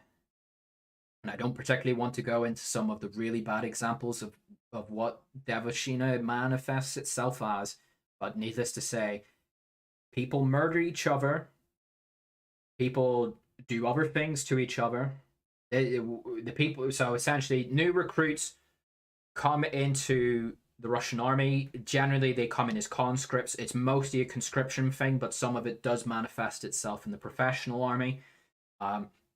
These new recruits are effectively held at such a low level to the junior officer or the NCOs or the more senior soldiers in that battalion that they're effectively held as slaves. And again, I don't want to go into specifically what happens because a lot of it's very dark and it will almost certainly get me in trouble with YouTube. But some soldiers are pushed so far that they end up killing people. There was a big example in Ukraine, I think, was it this year or last year? Let's just have a quick look. My N button isn't working, chat. You hear that, chat? My N button isn't working. Can I get some N's in chat? Because mine isn't working again. Just N's, nothing else.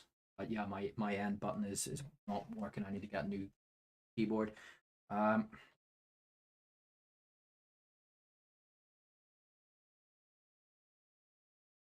So actually, yeah. So I'll bring this up. It's a BBC article, but nonetheless, just to ignore the example. But this is an example of whenever it gets real bad.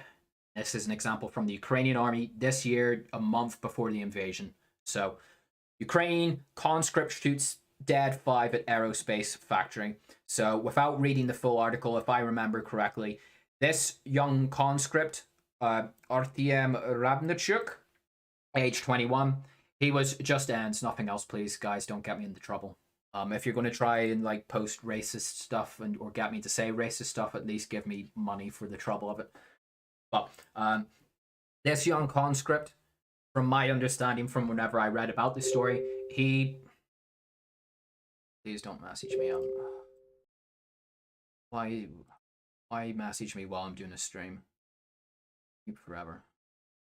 So this young conscript here, from my understanding, is he is a victim of Devoshina.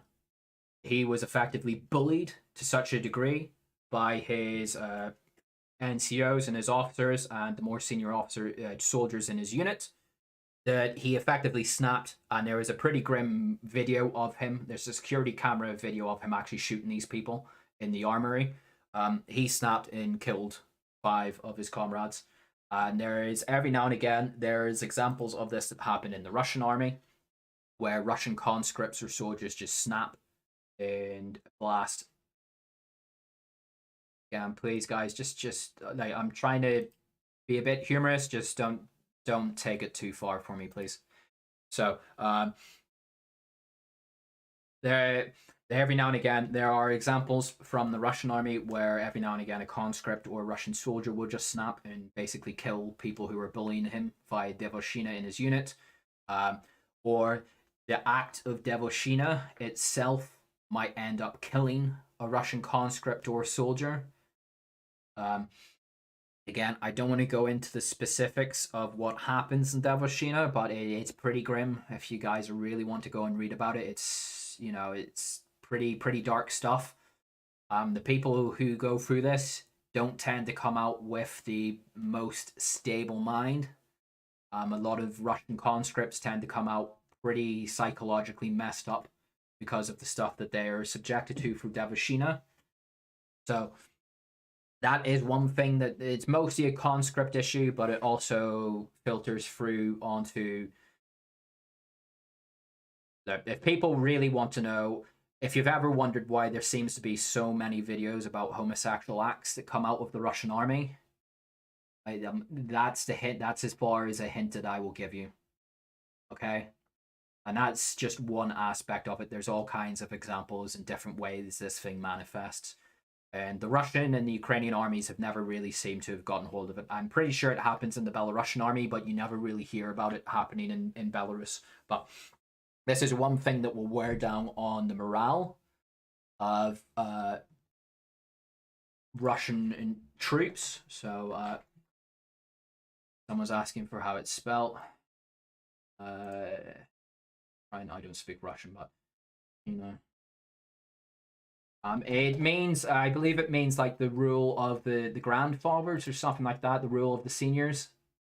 If I am not correct, because Dedushka is a grandfather in Russian, so Dedushina. Shina is rule of. So I've just posted in chat if anyone really wants to go down a very, very dark rabbit hole. But that's just one aspect of it. That more of a conscript thing than a contract soldier thing, but it still starts to wear over a bit more. The idea that you could be a Russian soldier, but then you're also effectively touching on what I was saying before this bit of a tangent. You could sign up to be a Russian soldier, expect to defend the motherland, get trained, earn a soldier's salary, but then you go into the army and then your local officer decides actually you're going out to cut wood for the local corrupt businessman or something.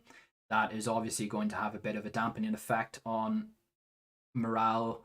So it's all this kind of stuff slowly wears up on a more macro level, in terms of so that's how some of this stuff manifests on an individual level, the kind of death by 1,000 paper cuts of the Russian army. Then you come to the macroeconomic stuff. This is high-level corruption. This is where Sergei Shoigu can own a billion-ruble mansion despite having a fairly modest official salary from the Russian MOD. This is where you get Russian generals who are living in mansions, owning super yachts. This is where Russian people who work out military contracts for procurement tend to end up actually doing very, very, very well for themselves. This is the official state budgets being pilfered by very senior people at the top of the Russian state. This is okay. The Russian army normally has this amount of billions of rubles to invest in a new procurement program. The example I'm going to use is Ratnik.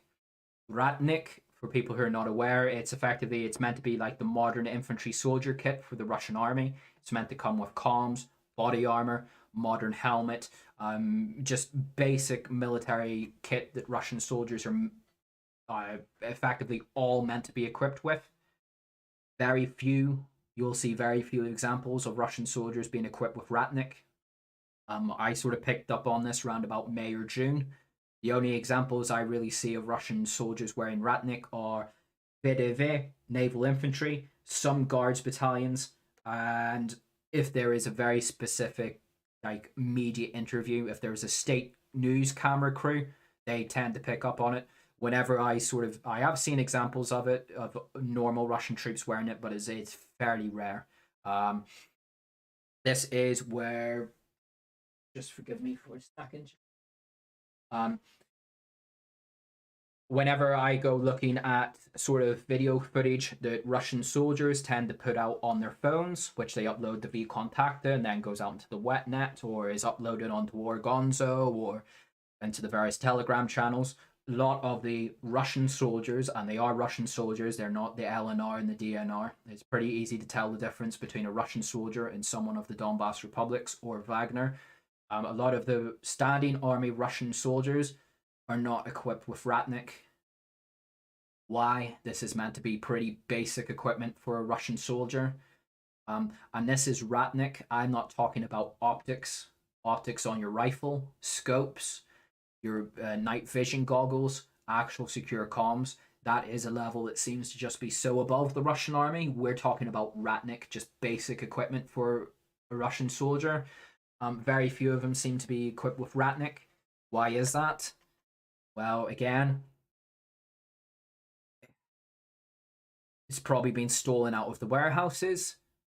That's if it was actually paid for. What I think has probably happened is whenever the contracts went through for Ratnik, is the various generals and officials that were involved in the production or the allocation of that kind of stuff probably put down numbers on paper that oversold how many they were going to get, so that they could just pilfer off the money allocated to procuring things like Ratnik, because ultimately they never really expected to go to war and never be held to account for this, or they are in such a well-heeled political position up in the upper circles of the Russian state and the Russian military, where they feel themselves comfortable to conduct this kind of activity and not be held to account for it. So, like I said, the example I'm just using is Ratnik. You could manifest this out to many other things. Like I say, the biggest thing for me, why isn't the Russian army really carrying about vision goggles? Why is the Russian army still buying both? Well, the Russian army isn't buying it. Why are there Russian Telegram groups crowdfunding from Russian people money to buy Baofeng radios from China off Amazon or whatever version of Amazon now works in Russia, send to Russian soldiers at the front?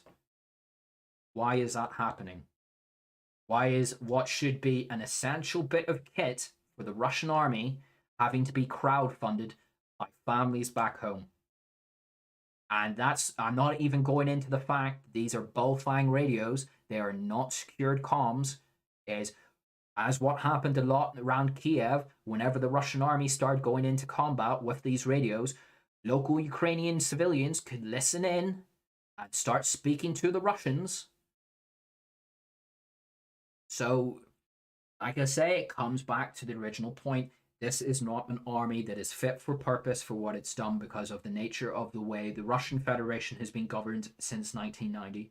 The Russians have been able to get away with it through the 2000s and the 2010s, but when push has really come to shove, the Russian army has proven itself to fall far short. And I'm not holding Russian soldiers accountable from this. There are a lot of Russian soldiers have really gone above and beyond to try and do a really hard job, but they are being undermined by their officers and by political leaders in Moscow for decades. And this is why Ukraine has certainly lived far beyond expectations. It is probably unironically one of the best armies in Europe at this stage, but nonetheless, it is still Ukraine. This is why Ukraine seems to be defeating Russia militarily in the field. And it's demonstrable over the past month and for the past 8 months. Like, I never thought I would say this, like, beyond 9 months ago. If anyone can remember back to the first streams that me and Felix did on the very first day of the war and the days after, me myself, I was saying I'm expecting the Ukrainian army to completely collapse and the Russians to walk aside this. But boy, was I quickly proven wrong, because in those very early days, like the first couple of days, whenever there's so much confusion, it was hard to parcel out what was really going on. But the first, within 3, 4, 5 days, I can't remember what one it was. Because I can remember there was people in Felix's chat at the time saying, "Why has Michael suddenly become so black-pilled?" And it was like, because I've seen some things in the Russian army. Very little I've seen so far, they've given me real cause for concern.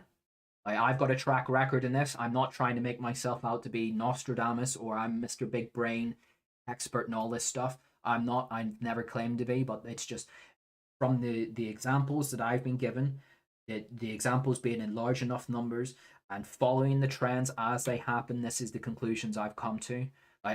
For most of the year, I've been saying, look, this war will go on far longer than people expect, but ultimately I expect the Russians will probably win in the end. I'm starting to revise that, because this is the professional Russian army at the moment that's been hammered. This year has just been a pretty horrific whittling down of the Russian professional army. These are the people who should be training the conscripts up to an appropriate level. Well, not the conscripts, the mobilized reserves. The mobilized reserves, the kinds of military service that they should have experienced to enable them to come onto the reservist list. Well, if they've seen combat as part of that, it would have been in Chechnya, maybe Syria, maybe some of Georgia. Those conflicts are very different to the one that these mobilized soldiers will experience in Ukraine. And if they aren't ready for it, if the Russians decide just to feed these mobilized troops into the line without proper equipment and proper training, is not going to be very good for the Russian army and for Russia as a whole. Because at the moment, apart from the very first days, whenever the Russians, quote unquote, accidentally sent conscripts into Ukraine, generally the vast majority of the fighting and the lifting in this war has been professional soldiers, contract Niki. These are people who have volunteered for service and they've gone to war out of their own bat. What is now going to happen is the Russians are going to be sending in to people who are not there by choice. These are these are fathers, these are brothers, these are sons who are being taken out of their civilian life and are now being put into a war. And if lots of these people start getting killed, and especially if they start getting killed because of incompetent command, inappropriate equipment, poor doctrine, and just wasting their lives needlessly, you can bet that there will be a lot of families back in Russia who are going to turn very sour against this stuff, and that will start to become an issue. I'm not one of these people who are predicting there's going to be revolution in Russia, or that the Russian Federation is going to collapse, like what the CIA glowies on Twitter are all banking for. I'm not saying that's going to happen, but it will be another source of tension and stress on the Russians while they are also trying to fight this war. And stress and tension builds up in a country over time. I'm not talking about like towards a revolution. I'm talking about at the moment the Russian army is having problems. And problems are building up. And there will come such a point where the problems will build up to such a state where the Russian army will just either collapse in the field or just be incapable of performing any adequate action at all to arrest the situation. I know some people will say, okay, well, Russian history, you've got the Soviet Union. The Soviet Union almost collapsed in the Second World War to Operation Barbarossa. Yeah, Russia is not the Soviet Union. This is different from Operation Barbarossa. Maybe the argument that Kherson, Zaporozhye, Donetsk, and Lugansk is now Russian will have an effect on the Russian populace and their psyche, and they might start to see this war really as a patriotic light and that they need to go and fight for it. But until that happens, the Second World War in the Soviet Union is not the example to look to, because Operation Barbarossa, the Great Patriotic War, Soviet people, of which the Russians and Ukrainians were constituent parts, they were fighting for their very existence. If they lost that war, they themselves as a people probably wouldn't exist. In this conflict, it's a bit hard to make that argument whenever the fighting is in another country in Ukraine who you've invaded. If the Ukrainians invaded Ukraine and invaded Russia, well, then the argument would be different. And believe me, I'm sympathetic to the argument. Well, what about the existence of the peoples of the Donbass? Yes, I largely agree with that. And that does seem to resonate to a degree with the Russian population, but it's not resonating to the degree where they are all about to volunteer for service to come and fight the new Great Patriotic War, which will then bring me on to expand into the next point. Why has mobilization come? Why are the Russians really in this way? Well, the Russian army at the moment has its biggest problem is it doesn't have the manpower. It just doesn't have enough men to put into the line to do what it is trying to achieve, let alone hold on to what it has gained. And why is that? The Russians went into Ukraine with around about 250,000 men in the starting of the invasion. Give or take the number I personally am holding about is around about 60 to 70,000 Russians. This is Russian and aligned forces. This is DNR, LNR, Chechens, Rosguardia, whoever, everyone who picked up a rifle and is fighting on the Russian side. This includes all of them. I'm holding to around about 60 to 70,000 of those men have either been killed or rendered injured to such a state that they cannot go back to the battlefield. So effectively, they will never return to service. They are off the board completely. So with that aside, that still leaves around about just the Russian standing army. This isn't including the Donetsk or Lugansk militias. That leaves around about another 180,000 Russian soldiers in Ukraine, part of the special military operation. Then you've got the DNR and the LNR militias to buoy up the numbers a bit more. You've then got the Chechens. If the Chechens actually do anything is still open for debate, but you've then got various volunteer units. You've then also got Rosguardia, Omnom, the Federal Drug Service, railway troops, border troops, all these other institutions that are sending troops in to Russia, which are not counted as part of the overall Russian army in Ukraine. It's a bit of fiddling that the Russians have done with the numbers that they can put out, because if the MOD just puts out, okay, we have so many men in Ukraine, you have to consider that's what the Russian MOD is saying if you trust what the Russian MOD says. But even then, the Russian MOD is just counting people subordinate to the Russian MOD. It's not counting things like Rosguardia, Omnom, the Federal Drug Service, and all the other interior ministry troops. That they come separate. So there should be a decent number of troops in Ukraine. So where are they? Well, it's changed the past month because they changed the laws in regards to it. But in Russian law, normally up until about a few weeks ago, a contract soldier, professional soldier in the Russian army could refuse deployment outside of the borders of the Russian Federation unless it was wartime. And what seemed to be happening is a lot of these contract troops were starting to refuse service in Ukraine, starting around about June into July. That is kind of, and that is another bleed on the Russian manpower situation, because these are professional troops. These are the guys who are meant to form the bulk and you can rely on.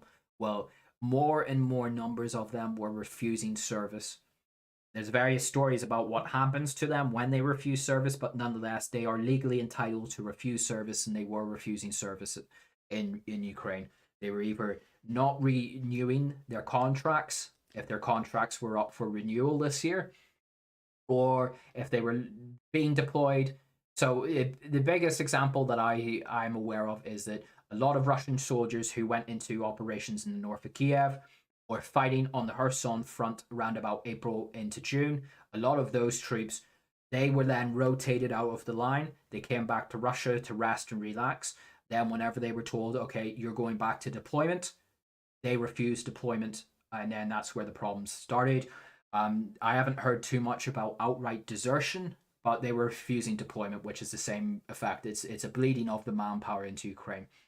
And that's another thing that whittled out the Russian armies in Ukraine over the summer, alongside the casualty rate. So that has changed over the past couple weeks since mobilization has started. From my understanding, is Russian contract troops cannot refuse service anymore. That has been amended to prevent that. But that is one of the aspects of why we've gotten here. And again, these are contract troops. These are professional soldiers. These are the people who are meant to be trained and have the experience, who you really start to need to rely on. This is why throughout the summer, whenever the Russians were constantly crowing about raising these volunteer battalions in Buryatia or Tuva or Kalmykia or wherever it was, and you looked at the footage coming out of these and it was teenagers or pretty gnarly looking Vatnik type dedushkas, who most of them looked drunk. And then the reports were they were getting like 2 weeks refresher training and then they were being sending into Ukraine. That's why I was like, this really can't be real. Surely the Russians wouldn't do this. But then it turned out that the Russians were actually doing this because the manpower bleed was so bad that they were just scrambling anywhere and everywhere to get troops. So this leads me to hit on the political issue. Why was this happening? Because had the Russians not half-assed the war, I mean, this is all hindsight, and hindsight is 2020, but had the Russians, the day of the invasion, preferably before the invasion, they could have done it maybe on a low-key example, but on the day of the invasion, if the Russians then decided, okay, this is serious, mobilization, we're going to do the mobilization that they're only doing now in September, started it back in February, well, hypothetically, a lot of those soldiers would now be coming out with at least 6 months training. And if not even that, where the Russians were really struggling for manpower in certain parts of the front in September or towards the end of August, a lot of these mobilized troops could probably have been filtered into the line to help stabilize them. So why did the Russians wait so long to get to this stage? And I don't have an answer for you. I don't know. I don't know why Moscow seems intent on fighting this war on the cheap and half-assing it. It is bewildering to me. I know a bit of Russian politics, but I'm not a complete autiste on it. I don't know what the methodology in the Kremlin is about it, but they have left this thing so late that now they're scrambling to do it on the fly.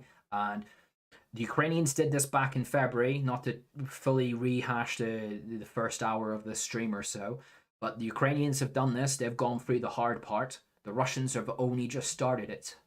And the Russians are starting it while they're on the back foot in a bad way. And the only sort of, hopefully for the Russians at least, maybe the weather and mud season will buy them the time. Maybe the winter will buy them the time to properly kit out these troops and to train these troops out. Because, again, to hit back on a previous point, we don't know what the Russians are doing with the mobilized troops. If I was in charge, if this was my Grand Hearts of Iron game, it's irreversible at this stage. Like around about 50,000 of the mobilized troops, if I was sitting in the Kremlin, I would put out the call to the local commissariats and say, pick out the best men, the most recent guys who have come out of military service, the ones with combat experience. Tell them they're on urgent deployment. They need to go to Ukraine right now because we need to stabilize the lines. And I would try and hold that. This is just a complete ballpark figure, but I'd say around about 50,000.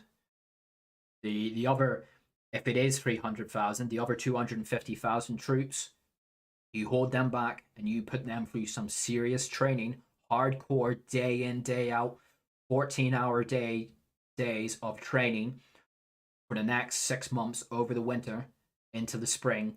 And you really, if you tell the military industrial complex that they really need to pick up speed in kicking out new rifles, new AK pattern rifles, new RPGs, tanks are a bit more nuanced, but you tell the whatever fact, no, you put out contracts to local civilians, local auto repair shops, whatever it is, and you tell them, we're going to start giving you guys tanks from storage. We need you to fix these tanks up, and you need to get them operational over the next 6 months, because comes next March, the Russians really need to start turning this around, because Ukraine isn't going to stay static.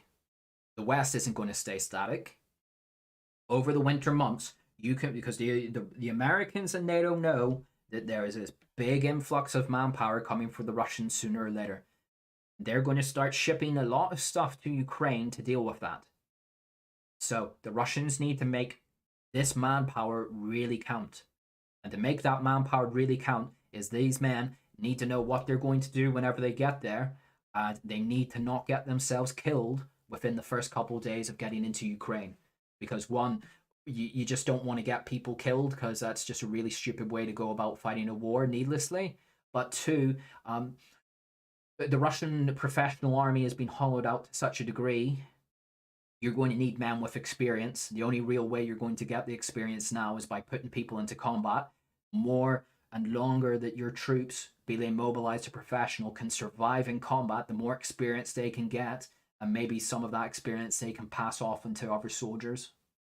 So the Russians, they might have thousands of tanks, tens of thousands of vehicles, but the Russians really need, their biggest resource at the moment is manpower, and they need to be stingy with it, and they need to put it to good effect and good use where it comes from. Because on an even grander macro scale, there is a pretty brutal demographic crisis rapidly heading Russia's way. This is on, I'm not just talking about the Russian birth rates, but round about, I think it's something that somewhere in the rounds about, the highest number I've seen is 700,000 Russians have left Russia this year. Lower figures are ranging about 250 to 300,000.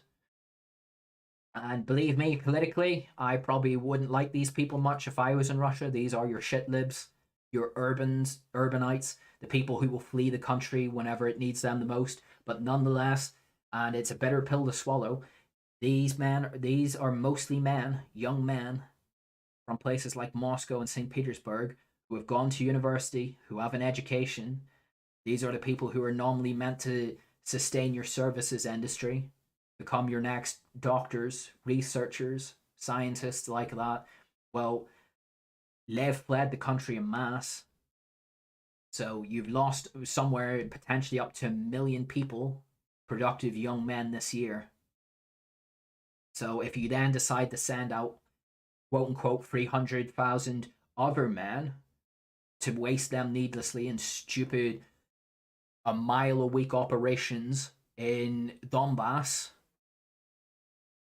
you know, there needs to be a bit of long-term planning, because Russia is going to come out of this in one way or another. Russia wins it completely, okay, good for Russia. If it loses it completely, that's going to be pretty bad. Then it's going to have to deal with this looming demographic issue that is now sped up before it really starts to press on Russia. So that's the other thing they need to consider is there's a lot of things pressing on the Russians at the moment. They seem to be approaching some of them with the same half-assed way that they have been approaching other aspects of the war. And a lot of it, I think, just comes down to just petty corruption that is bled through into the political corruption as well, because I'm sorry to say this, but Vladimir Putin is not a based and red-pilled nationalist the way a lot of people seem to think he is. He is a nationalist in a sense, but he is not the nationalist the way a lot of people in my channel and Westerners seem to think he is. He is there to advance the interests of the Russian state. And the Russian state is separate from the Russian people and the Russian nation. He is there to advance the political interests of the power holders in Moscow. He is not there to advance the interests of the Russian population, wherever it may be. If it's good for a very well-heeled class in Moscow, it's good. That's where he looks towards. If it's good for, say, the Russian population in Krasnodar, but it might not be good for the the circles of power in Moscow, then sorry, people of Krasnodar, you lose out. Like, I know Russia, I know Putin has a long history of presenting himself as a populist and stuff, but I mean, guys, you have to be like, at the end of the day, Putin is a politician. You have to be a bit more nuanced in the way he looks at stuff like this. My original idea for this stream is I was going to go over Putin's speech because I liked that.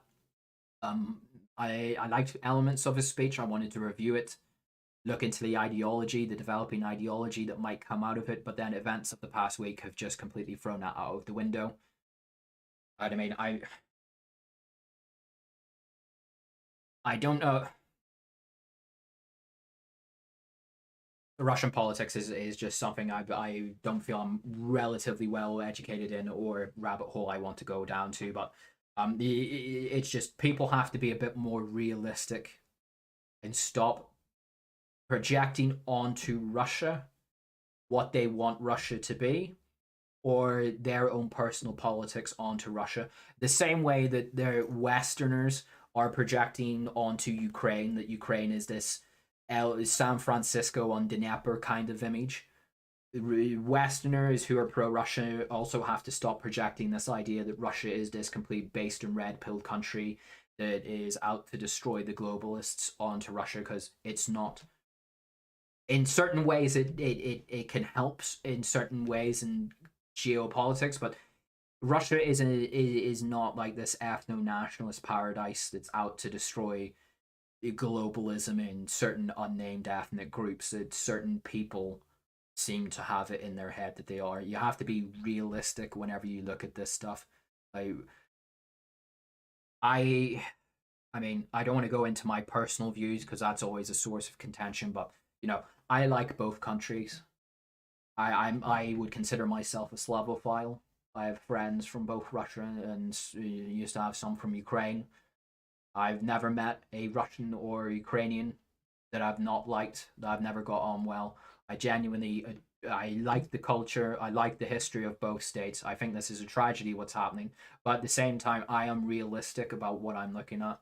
I'm not one of these people who are just like based in red-pilled side. I'm going to shill for this side non-stop no matter what. It's like, I can look at Russia and I can say, okay, these parts of it are quite good, but there is also the massive corruption, the horrific rates of abortion, some of the more degenerate things that happen in Russia. Like the grass isn't always greener on the other side.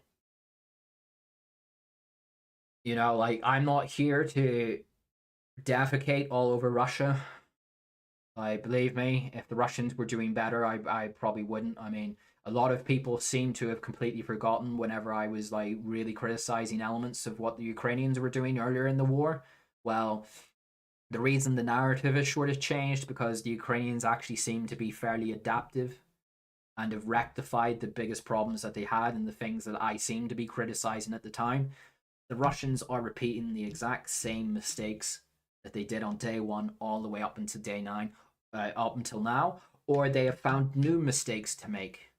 Or in other ways, they start, like, the biggest example, the thing that really baffles me is the Russians, whenever the invasion started, it was poor.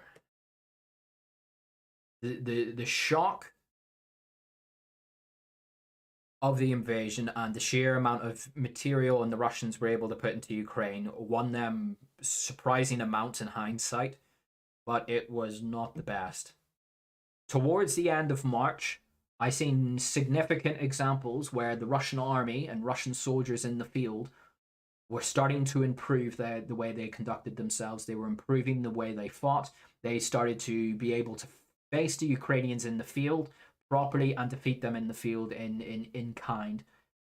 And then they pulled out of the north and east of Ukraine, which was probably a smart decision in hindsight. Then they went to the Donbass, and all that improvement that the Russians seem to have made, they just seem to have forgotten. They abandoned it. Because just to give you tangible examples that I can remember, there is the video footage of the Russian tank columns going into Bravore, that suburb of Kiev to the east, and they were ambushed by the Azov battalion. It was an Azov battalion drone that caught the ambush. It was a drone looking down the main road. You seen the Russian tanks come up. There was no Russian infantry off the tanks. It was just the tanks and the vehicles just driving straight into the town with no infantry screens at all. Well, in hindsight, they didn't have infantry screens because they just physically did not have the men to do them, but nonetheless, this unit got attacked. A couple of vehicles were destroyed. Then you've seen infantry getting out with the BTRs behind the tanks, and it's like, well, it's a bit late now. The ambush has already happened. Then go up towards the end of March. I can distinctly remember footage where you did start to see Russian troops advancing into villages and into towns with an infantry screen, guarding the flanks of the tanks moving up. And then we come to the Donbass in May and June, and they just stopped doing that. Those infantry screens disappeared, and instead the Russians were throwing men into piecemeal attacks in the Donbass. I don't know why they seem to do that. I mean, one thing that the Russians certainly did improve, if anyone remembers, I was constantly bewildered where the Russians' drones were. I still don't know why the Russians didn't deploy drones in the opening months of the war, but the Russians have a lot of drones now.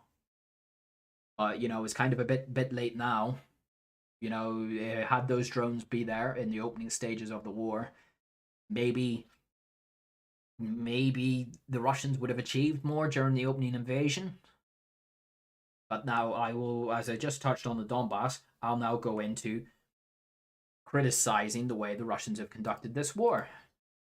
And I apologize for people who might have watched a stream I did back in April, because I'm going to be paraphrasing parts of that. But for this, I need the handy map back.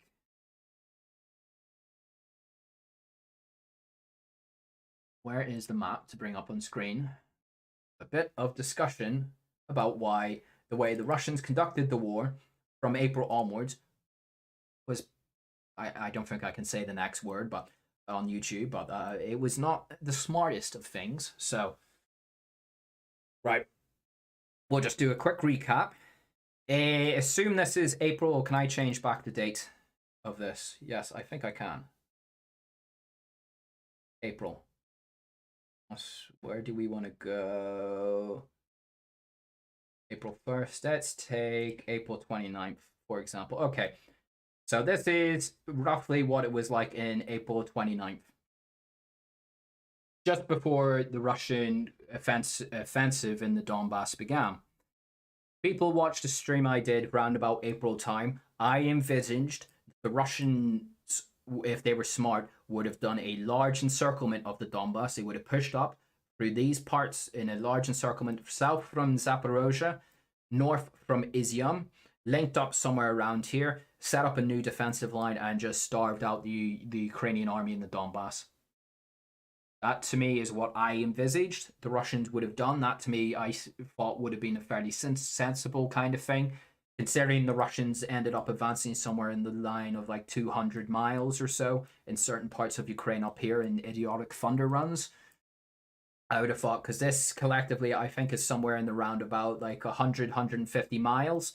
But if you think about it, you split the difference between forces from Zaporozhye and forces from Izium. So each one might have only needed to push 75 miles to link up with the other, then set up new defensive lines. That was kind of where I thought we were going to see the Russians go in the Donbass. A war of maneuver to decisively encircle the Ukrainian army in the Donbass, to starve it out, to slowly destroy it. It will effectively be a decisive victory for the Russians, at least in the east of the country, because you would have taken out a very significant bulk of the standing professional Ukrainian army would have been captured in the Donbass and destroyed in time.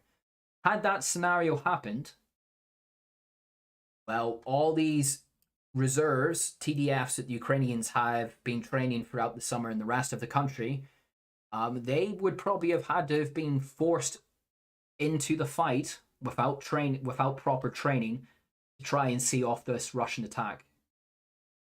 And if that failed, well, you would have defeated a significant bulk of the professional Ukrainian army in the Donbass, and you would have significantly less opposition in terms of professional soldiers with experience than the Russians currently have to deal with now. So, oh, pardon me, my throat is starting to die on me. I might not be able to get through this all the notes I had for this stream, but so that is what I envisaged in April. Did we see that? No, we did not. Instead, what we seen was, and this was a very big source of contention for a lot of people in chat, because whenever I was talking about this throughout the summer, people kept telling me, Michael, you don't understand. The Russian motive here is to attrition the Ukrainian army in the Donbass. The Russians will kill so many Ukrainian soldiers in the Donbass by doing this that the Ukrainian army will collapse. The results speak for themselves. That has not happened. It is not going to happen because the Ukrainians can field millions of men at this stage, potentially. But what the Russians ended up actually doing through this is the reason why I envisaged this encirclement is because thankfully this map has a very convenient border here. This border here is the former front line before February 24th from the war in the Donbass since 2014, 2015. This front line is heavily defended on both sides. Ukrainians especially have spent 8 years building up the defenses on this part of the front. This is where you've got deep trenches, concrete bunkers. It's defense in depth. This is where, if you're going to attack the Ukrainian army, this is where they're arguably going to be their strongest. And this is where the Russians did attack the Ukrainian army. Why I thought they would have come out of Zaporozhye and out of Izium is because this was freshly taken back in April. The Ukrainians did not have time to erect defenses in this area. So if the Russians were to go on this grand encirclement that I thought they might have attempted, they would have faced opposition, but it would not have been really entrenched opposition. This is flat country largely. The Russian army, which is another aspect I'll probably not end up getting into because it's a long meandering one itself. The Russian army is built around battalion tactical groups. A battalion tactical group is effectively a battalion round about 800 men crammed into BTRs, BMPs, and they drive alongside tanks in a very fast unit to try and outpace and outmaneuver enemy forces. It was designed to fight NATO. Battalion Tactical Group is projected hypothetically. It was the Russian way of seeing NATO in the field outright and effectively outmaneuvering hypothetical NATO battle units on the Northern European plain in Belarus or Poland. It's a unit of mobility. That is what the Russian army is built around. So this is the kind of territory where a battalion tactical group should be at its peak. Open country, tank country, where you can pull off fast maneuvers. And around this time as well is the Russians had de facto air supremacy in this area, because I can remember there was a lot of Russian airstrikes around this area, and the Ukrainians didn't have a very significant air defense system up there, so the Russians could have counted on maybe a fairly significant amount of air support. Instead, that is what I would have done. That is what I projected the Russians would potentially have done. Instead, no. What did the Russians do instead? This is where, in fact, it's a pretty serious stream, so I'll not play the funny music I was going to play for this. Instead, what we seen was the Russian army completely waste, just complete waste of men, material, time, initiative into these grueling, month-long attempts to advance a couple of miles here or there through the strongest defenses that the Ukrainians could erect. This is where, if anyone remembers, this is just after, no, they haven't even taken Popasna here at this stage. It took a month, 2.5 months to take Popasna. Took another 2 months to take, 3 months to take Rubizhny, Severodonetsk, and then Lysychansk. The Russians still haven't taken Pisky from, where is Pisky? I should know my geography around here a lot better than this. Ski's down here, isn't it?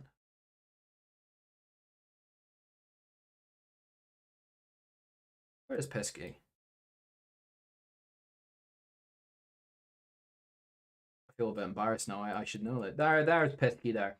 The Russians still haven't fully taken Pisky, from my understanding. Well, the Russian DNR, LNR.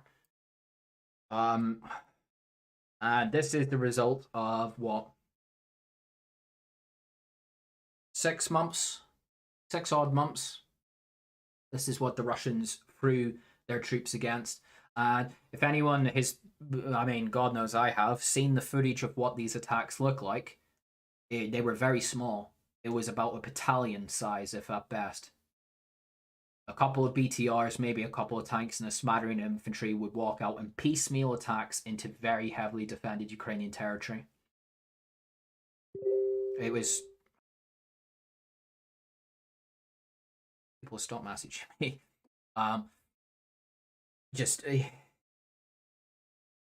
And being piecemeal in nature is the Ukrainians very rapidly were able to adjust to this. They were able to just whenever these attacks did come forward, is largely the Ukrainians were able to mass artillery, mass their troops to hold off against these kind of attacks. But also, whenever the attacks did mass up properly in force, is the Russians were able to take Severodonetsk, but it took a while, and Lysychansk, but they took it in fairly significant casualties and losses to equipment. Because they didn't, well, they must have had the manpower at this stage.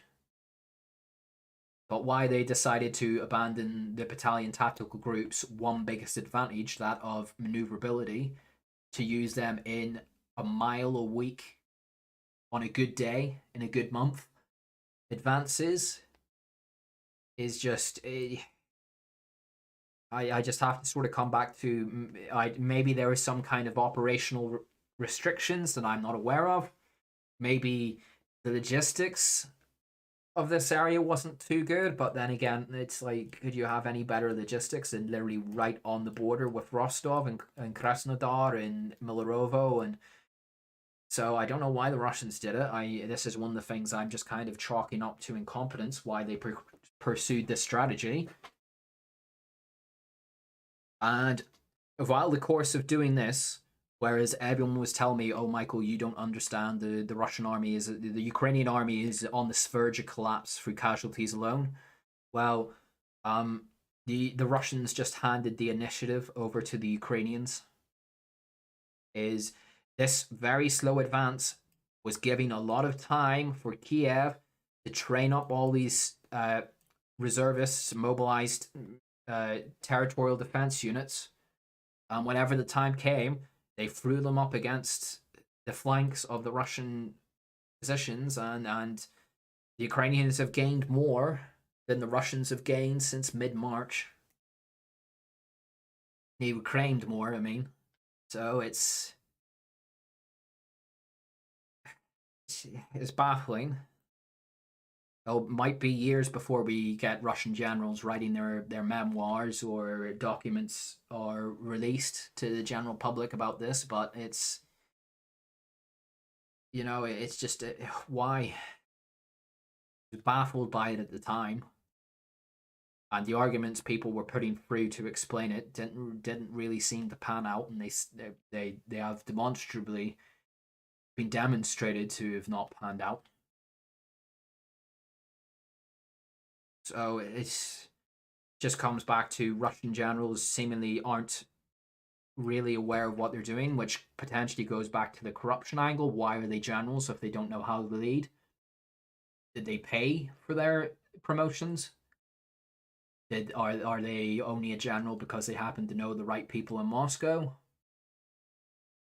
There are some very good Russian generals out there, and they've demonstrated themselves quite adept in the field, but unfortunately, those are the generals who tended to get killed because they understood that they needed to be at the front to properly command their troops, and as a result, NATO intelligence was able to pin down where they were and send the coordinates to the Ukrainians to pop them. So the grand arcing narrative that I'm painting out for this stream is that what has happened since day one up until now is that the professional Russian army has been whittled down through decades of corruption, but also through fighting in the Donbass. If you look at the equipment that the Russians have lost in terms of tanks, and I don't understand why people seem to get like really upset that I talk about tanks so much. I mean, the Russian army is built around tanks, and if its best tanks are being captured or destroyed in large numbers, it's not a good view. But if you look at the equipment lost, destroyed, or captured by the Russian army, yeah, the majority of it is fairly old equipment. But the new equipment that is being destroyed, in terms of their proportion of the Russian army that fields that new modern equipment, it is exorbitantly attritional to those units that field that. So, for example, from my understanding, the Russian army fields around about 700 T-72BV3s, and I think there's around about 300 of them are accounted for being lost in one form or another in Ukraine. You know, it's not good. It means that whenever the mobilized troops have to come up, and if the Russians do decide to change tactics, the equipment they're going to have to fall back on is going to be older equipment that is not going to be potentially as capable. Not saying that the T-72BV3 is very capable tank. I mean, it is a fairly decent tank, but it's not the best tank that the Russians really could have got for whenever they modernized their tanks. But your T-80 BVEMs, your T-90s, like guys, this is the kind of stuff that if the Russians are going to try new offensives, this is the kind of stuff that they want at the front of those offensives, not slowly being whittled down in numbers by Ukrainian commercial drones dropping grenades into the hatches or into the engine blocks of these tanks because they're stuck in static positions. The Russian army that's going to come next year, if it does come from this mobilized base, is not going to be as capable as the Russian army that operated this year. Unless some serious things are changed in Russia by Moscow to account for it. So,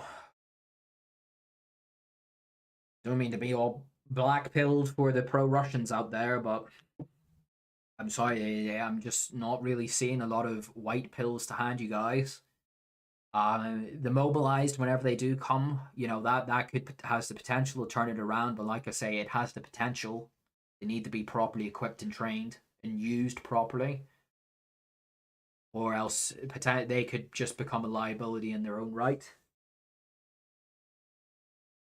So, right, what else have I got? OPEC and mobilization. I've just done mobilization. OPEC, yeah, OPEC is cutting production of oil back down by 2 million barrels a day, I believe, is what they've announced. That's pretty bad news for people like me who live in Western Europe. The things weren't expensive enough. This is potentially very good for the Russians because this is going to really significantly jump up the price of oil. It's going to prop up. Oh, pardon me. It is going to prop up the state budget of the Russian Federation, which is something they really need going forward. But oil prices will not remain this way for long. The only caveat I would have to that is the price cap that Western nations are looking to put on the Russian Federation. From my understanding is that the way it works is all the big ship insurance firms reside in Western nations who are signed up to sanctions.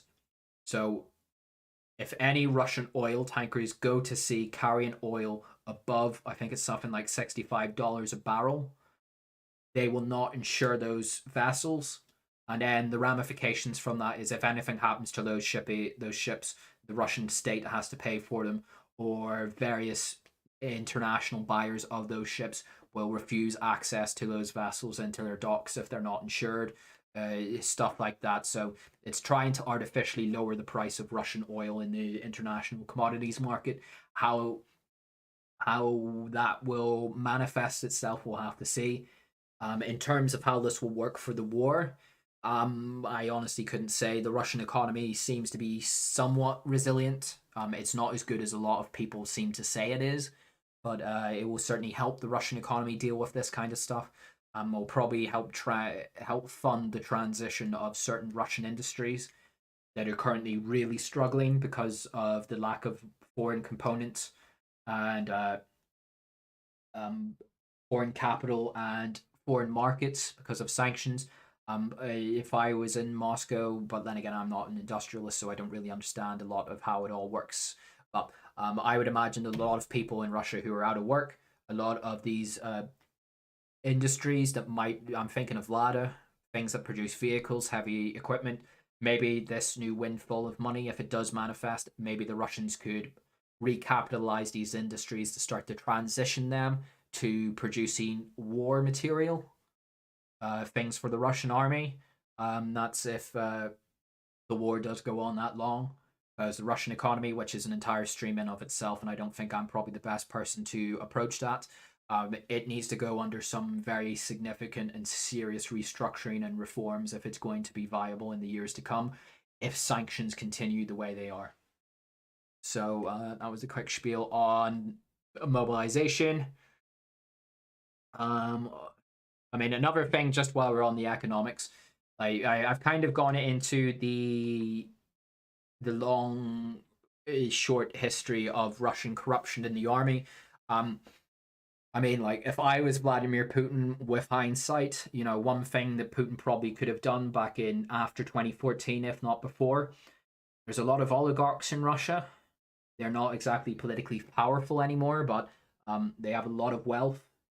Instead of wrapping all that oligarchical wealth up into multi-billion-dollar super yachts in Monaco or houses in London or into one vanity project or another outside of the borders of Russia, maybe something Putin could have done is put the screws on them and told them, if you want to keep your wealth, we'll give you an avenue to legitimize your wealth, but you're not going to be sending these billions of dollars that you're extracting from Russian industries, from the Russian economy, and sending it abroad.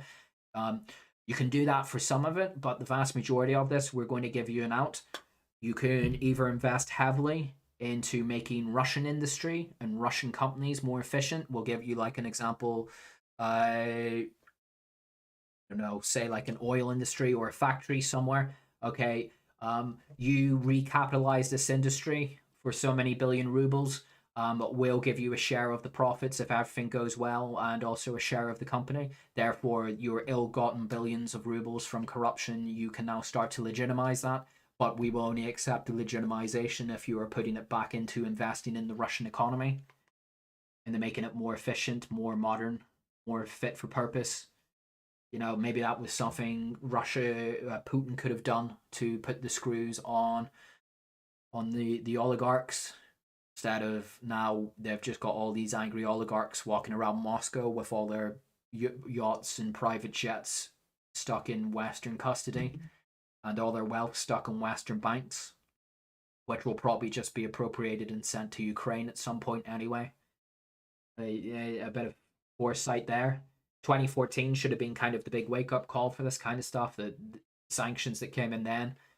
The Russians should probably have realized that, you know, once we go full in for an invasion, they're really going to come after everyone and anyone with anything to do with Russia, so we might as well put some of this oligarchical wealth to some good use for Russia. So that was something the Russians could have done there. You know, I'm not a financial analyst or whatever, so my take is just a layman's take on that. And as my throat is about to collapse in on me, how long are we going now? I don't know, it doesn't say. The final, what should have happened, did that. Corruption. Republican status for the LNR and DNR. Yeah, this is more of a autiste political thing. It's probably largely irrelevant to pretty much everyone, but just for people who are not aware, the recently acceded territories to Russia Their status as federal subjects. Zaporozhye and Kherson, legally, according to the Russian constitution, now are oblasts. They are now federal oblasts of the Russian Federation, which they are entitled to their own governments to a large degree. They elect their own assemblies and administer their own affairs with a fair degree of autonomy from Moscow. Whereas the LNR and the DNR, interestingly, are full republics. They are full republican subjects of the Russian Federation. That is interesting for a number of reasons, because from my understanding, the Russian Federation reserves republican status as sort of like a quasi-ethnic cultural homeland for non-Russian minorities that reside in Russia. So, for example, I believe Kalmykia is a republic. Yeah, it is. Chechnya is a republic. Dagestan is a republic. Buryatia is a republic. What else is there? Chukotia, is it? Chukotia Republic. Essentially, places that have significant non-Russian minorities. They're kind of given like a form of home rule, a very devolved, autonomous self-administration within the Russian Federation as per the Russian Constitution. So with that in mind, it's interesting that I'm probably putting too much thought into it, but it's interesting that in terms of Russian constitutional politics, that Moscow and Russia seems to consider both the Donetsk and Lugansk republics as their own ethnic homelands, cultural homelands, at least constitutionally, at least. I think that's more just for the optics of the thing, considering it is the Donetsk People's Republic and the Lugansk People's Republic, to suddenly revert those back to the Donetsk People's Oblast or something like that. I think it's probably more for optics rather than a sort of acknowledgement that the people of Lugansk and the people of Donetsk constitute their own specific ethnic and cultural nation as part of the Russian Federation. So that was just a random little autistic nitbit that I was looking to find out about and is now seemingly being confirmed. So, right, with that, have we any super chats? Any questions? Preferably super chats that came with questions. What have we got?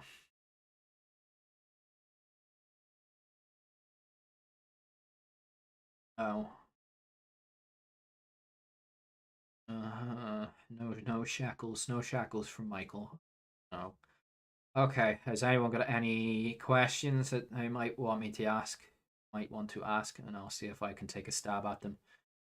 Sorry, I just had a lot of stuff I needed to spurg off my chest, so I haven't really been paying attention to chat while I need to bloviate.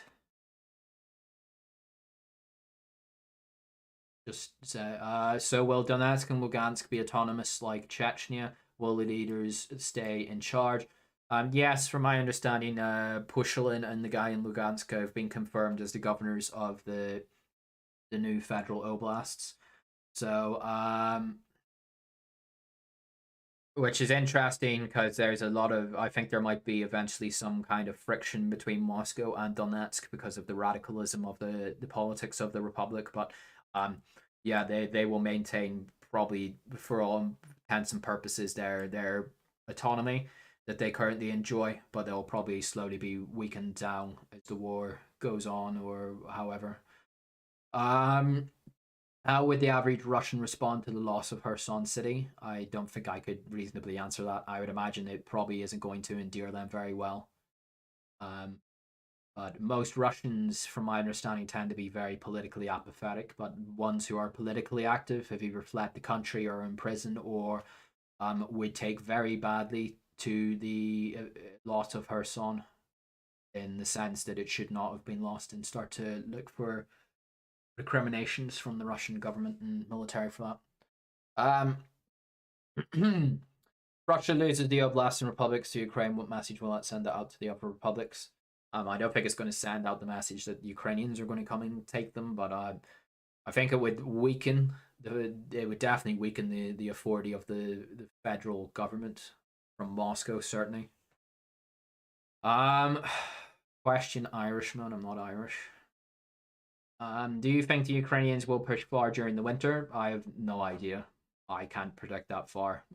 Who knows at this stage? There's just so many different variables. Why is Belarus mobilizing? Why would Belarus want to join a feeling war on the side of the weakening Russia? This seems out of character for Lukashenko. Lukashenko is very much Moscow's sort of tool these days. He's very much indebted to Moscow for the events for keeping him in power after the attempted revolution back in 2020. But I think he's mobilizing because I think Lukashenko is genuinely of the mind that Belarus is about to be intact from Poland, but I don't think that's going to happen. So I think it's a bit of that. Also, the Belarusian economy is not doing the hottest at the moment, so people who might be falling out of work, if you can just sweep them up into the military is mobilized, at least they're doing something. They're getting some kind of paycheck and not sitting in an apartment somewhere starting to get resentful because they're out of work and got no money coming in. But also, who knows, maybe the Russians might decide with the mobilized troops that they're going to reinvade northern Ukraine. But mobilization of the Belarusians to a degree, I think it's a ploy for Belarus to help Moscow by trying to draw away Ukrainian troops to man the border, just in case the Belarusians do decide to come across it. So a way to tie down Ukrainian assets and forces. Oh, pardon me.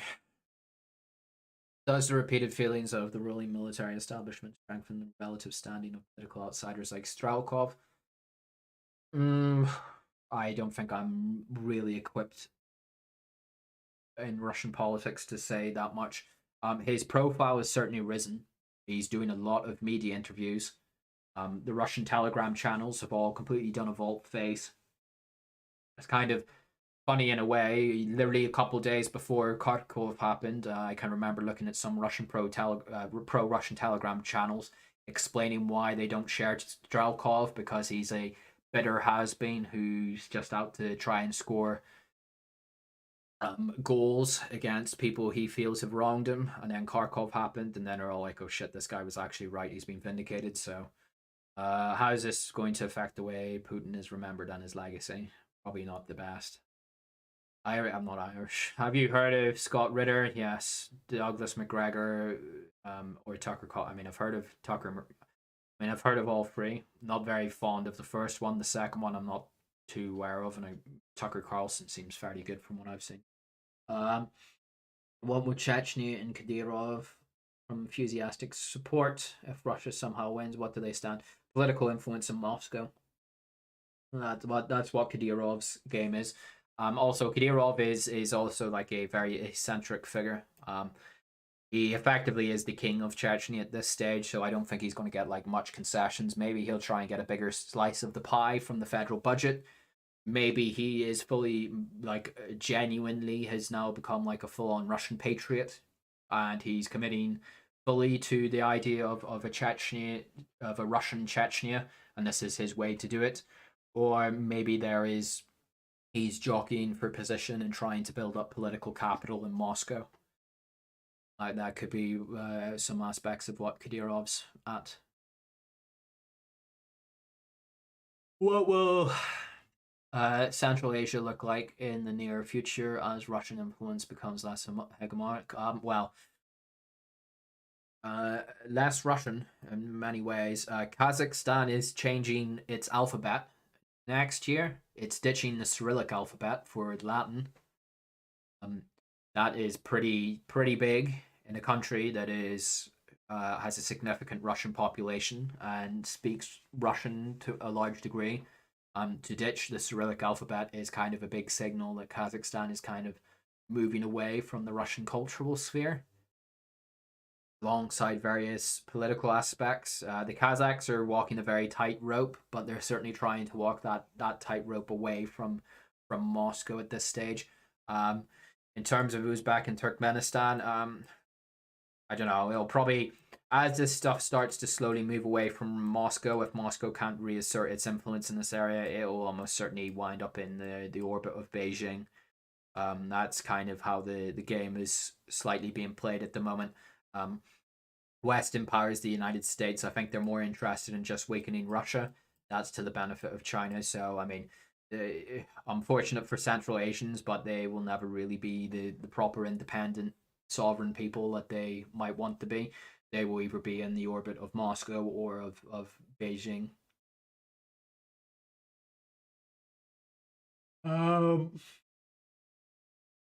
will recent influx of deserters affect interethnic relations in the country? I honestly don't know enough about Kazakhstan to really say much, but I don't think ethnic division in Kazakhstan is really a big thing. I know that there is a bit of lingering resentment that Kazakhs might hold to some Russians, and some Russian irredentists might think they should be part of Russia, but in general, it doesn't really seem to be much of a big thing in Kazakhstan. And also, again, like I said earlier, a lot of the people who have fled Russia tend to have an education, so maybe the Kazakhs will find a place for them. Or if they do start to become a problem, I guess the Kazakhs could just deport them back to Russia. And maybe that's a way that they could try and assuage any anger from Moscow. But to be serious, Russia is running out, Europe is running out of gas. I would say run it out. Only in a third front. My Russian friends tell me they hear the new draftees are being told they're being straight to the front. I've seen some reports of that, but until we start to see like significant numbers of it, I'm a bit hesitant to really come down one side or the other. And also, I think there's a growing movement and realization in Russia, if they do try to do that, it will not end well for them. They'll have to send some, certainly, because the situation is quite dire in parts of Ukraine at the moment, but I don't think they're just going to ship all the, and I would very much hope they're not just going to ship all the reservists straight to Ukraine.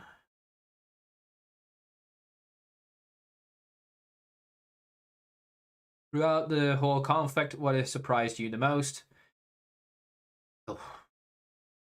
The bottomless well that is the sheer rank incompetence that Russian officers seem to plunge to. It just it seems never ending. The sheer malfeasance that Russian officers seem to be capable of is quite something else. Which reminds me, I was meant to talk more about discipline, theft, from what if the Russian military police exists. I'll have to do that for another stream. Do you think either side will run out of heavy weaponry during this conflict? Not really. Not anytime soon. Do you watch Keith Wood's videos on the energy crisis? And if so, no, I haven't watched them, I'm afraid. Who blew up Nord Streams? I don't know. Kind of, I can see why both sides would have very good reasons, but I'm leaning more probably that it was the Americans who did it at this stage. So, with my throat absolutely dead, I think I am probably going to sign off here. I think if anyone has anything else they want to quickly chime in with.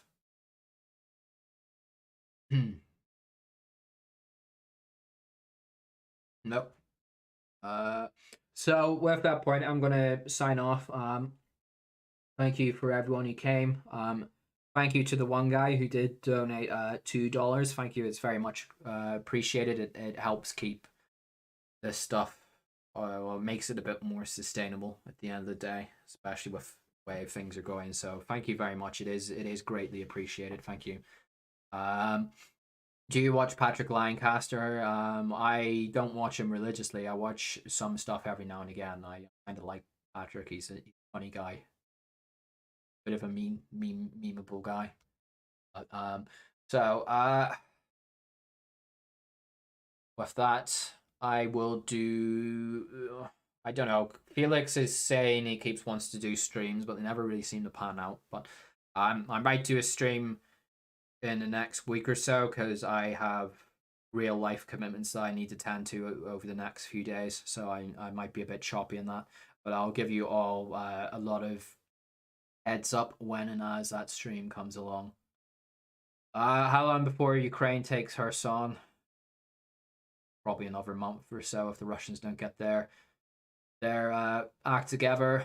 Would Ukraine be as united if the Russians just advanced from that? I was meant to talk. I have to do that in another stream. I was meant to talk about Russian military police, and I was meant to talk about how the Russians could have won this war if they invaded in 2014. But I guess I'll have to save that for its own stream. So no points. Yeah, that'll be content for another day. Just advanced from 2 axes like Crimea and Donbass and ignored Kharkiv. They would have done better, yes. I think the Russian advance invasion was too spread out for what they were trying to achieve, especially compared to what they expected to happen, compared to what did happen. So, but I might touch on that whenever I get around to streaming, because I need to do a hypothetical streams, which I've meant to be doing for a while. Hypothetical on what scenario, different scenarios, and where things could have gone as a result. But that will save for another day. Thanks, Michael, will donating behind the chat. Thank you very much. It's all very, very much appreciated. It really is. Thank you so much. And Robert Lovendi, forgive me if I have mispronounced that. He has donated 2 Swiss francs. Thank you so much. Saying Slava Slush Funds. Thank you so much, and it's greatly appreciated. Thank you. And with that, I will give you all guys a lot of heads up, as I usually do before I do the next stream.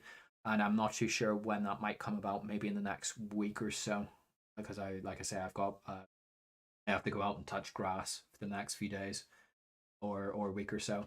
But with that, thank you very much for coming, and I will see you all very again soon. So have a good one, guys. Thank you very much.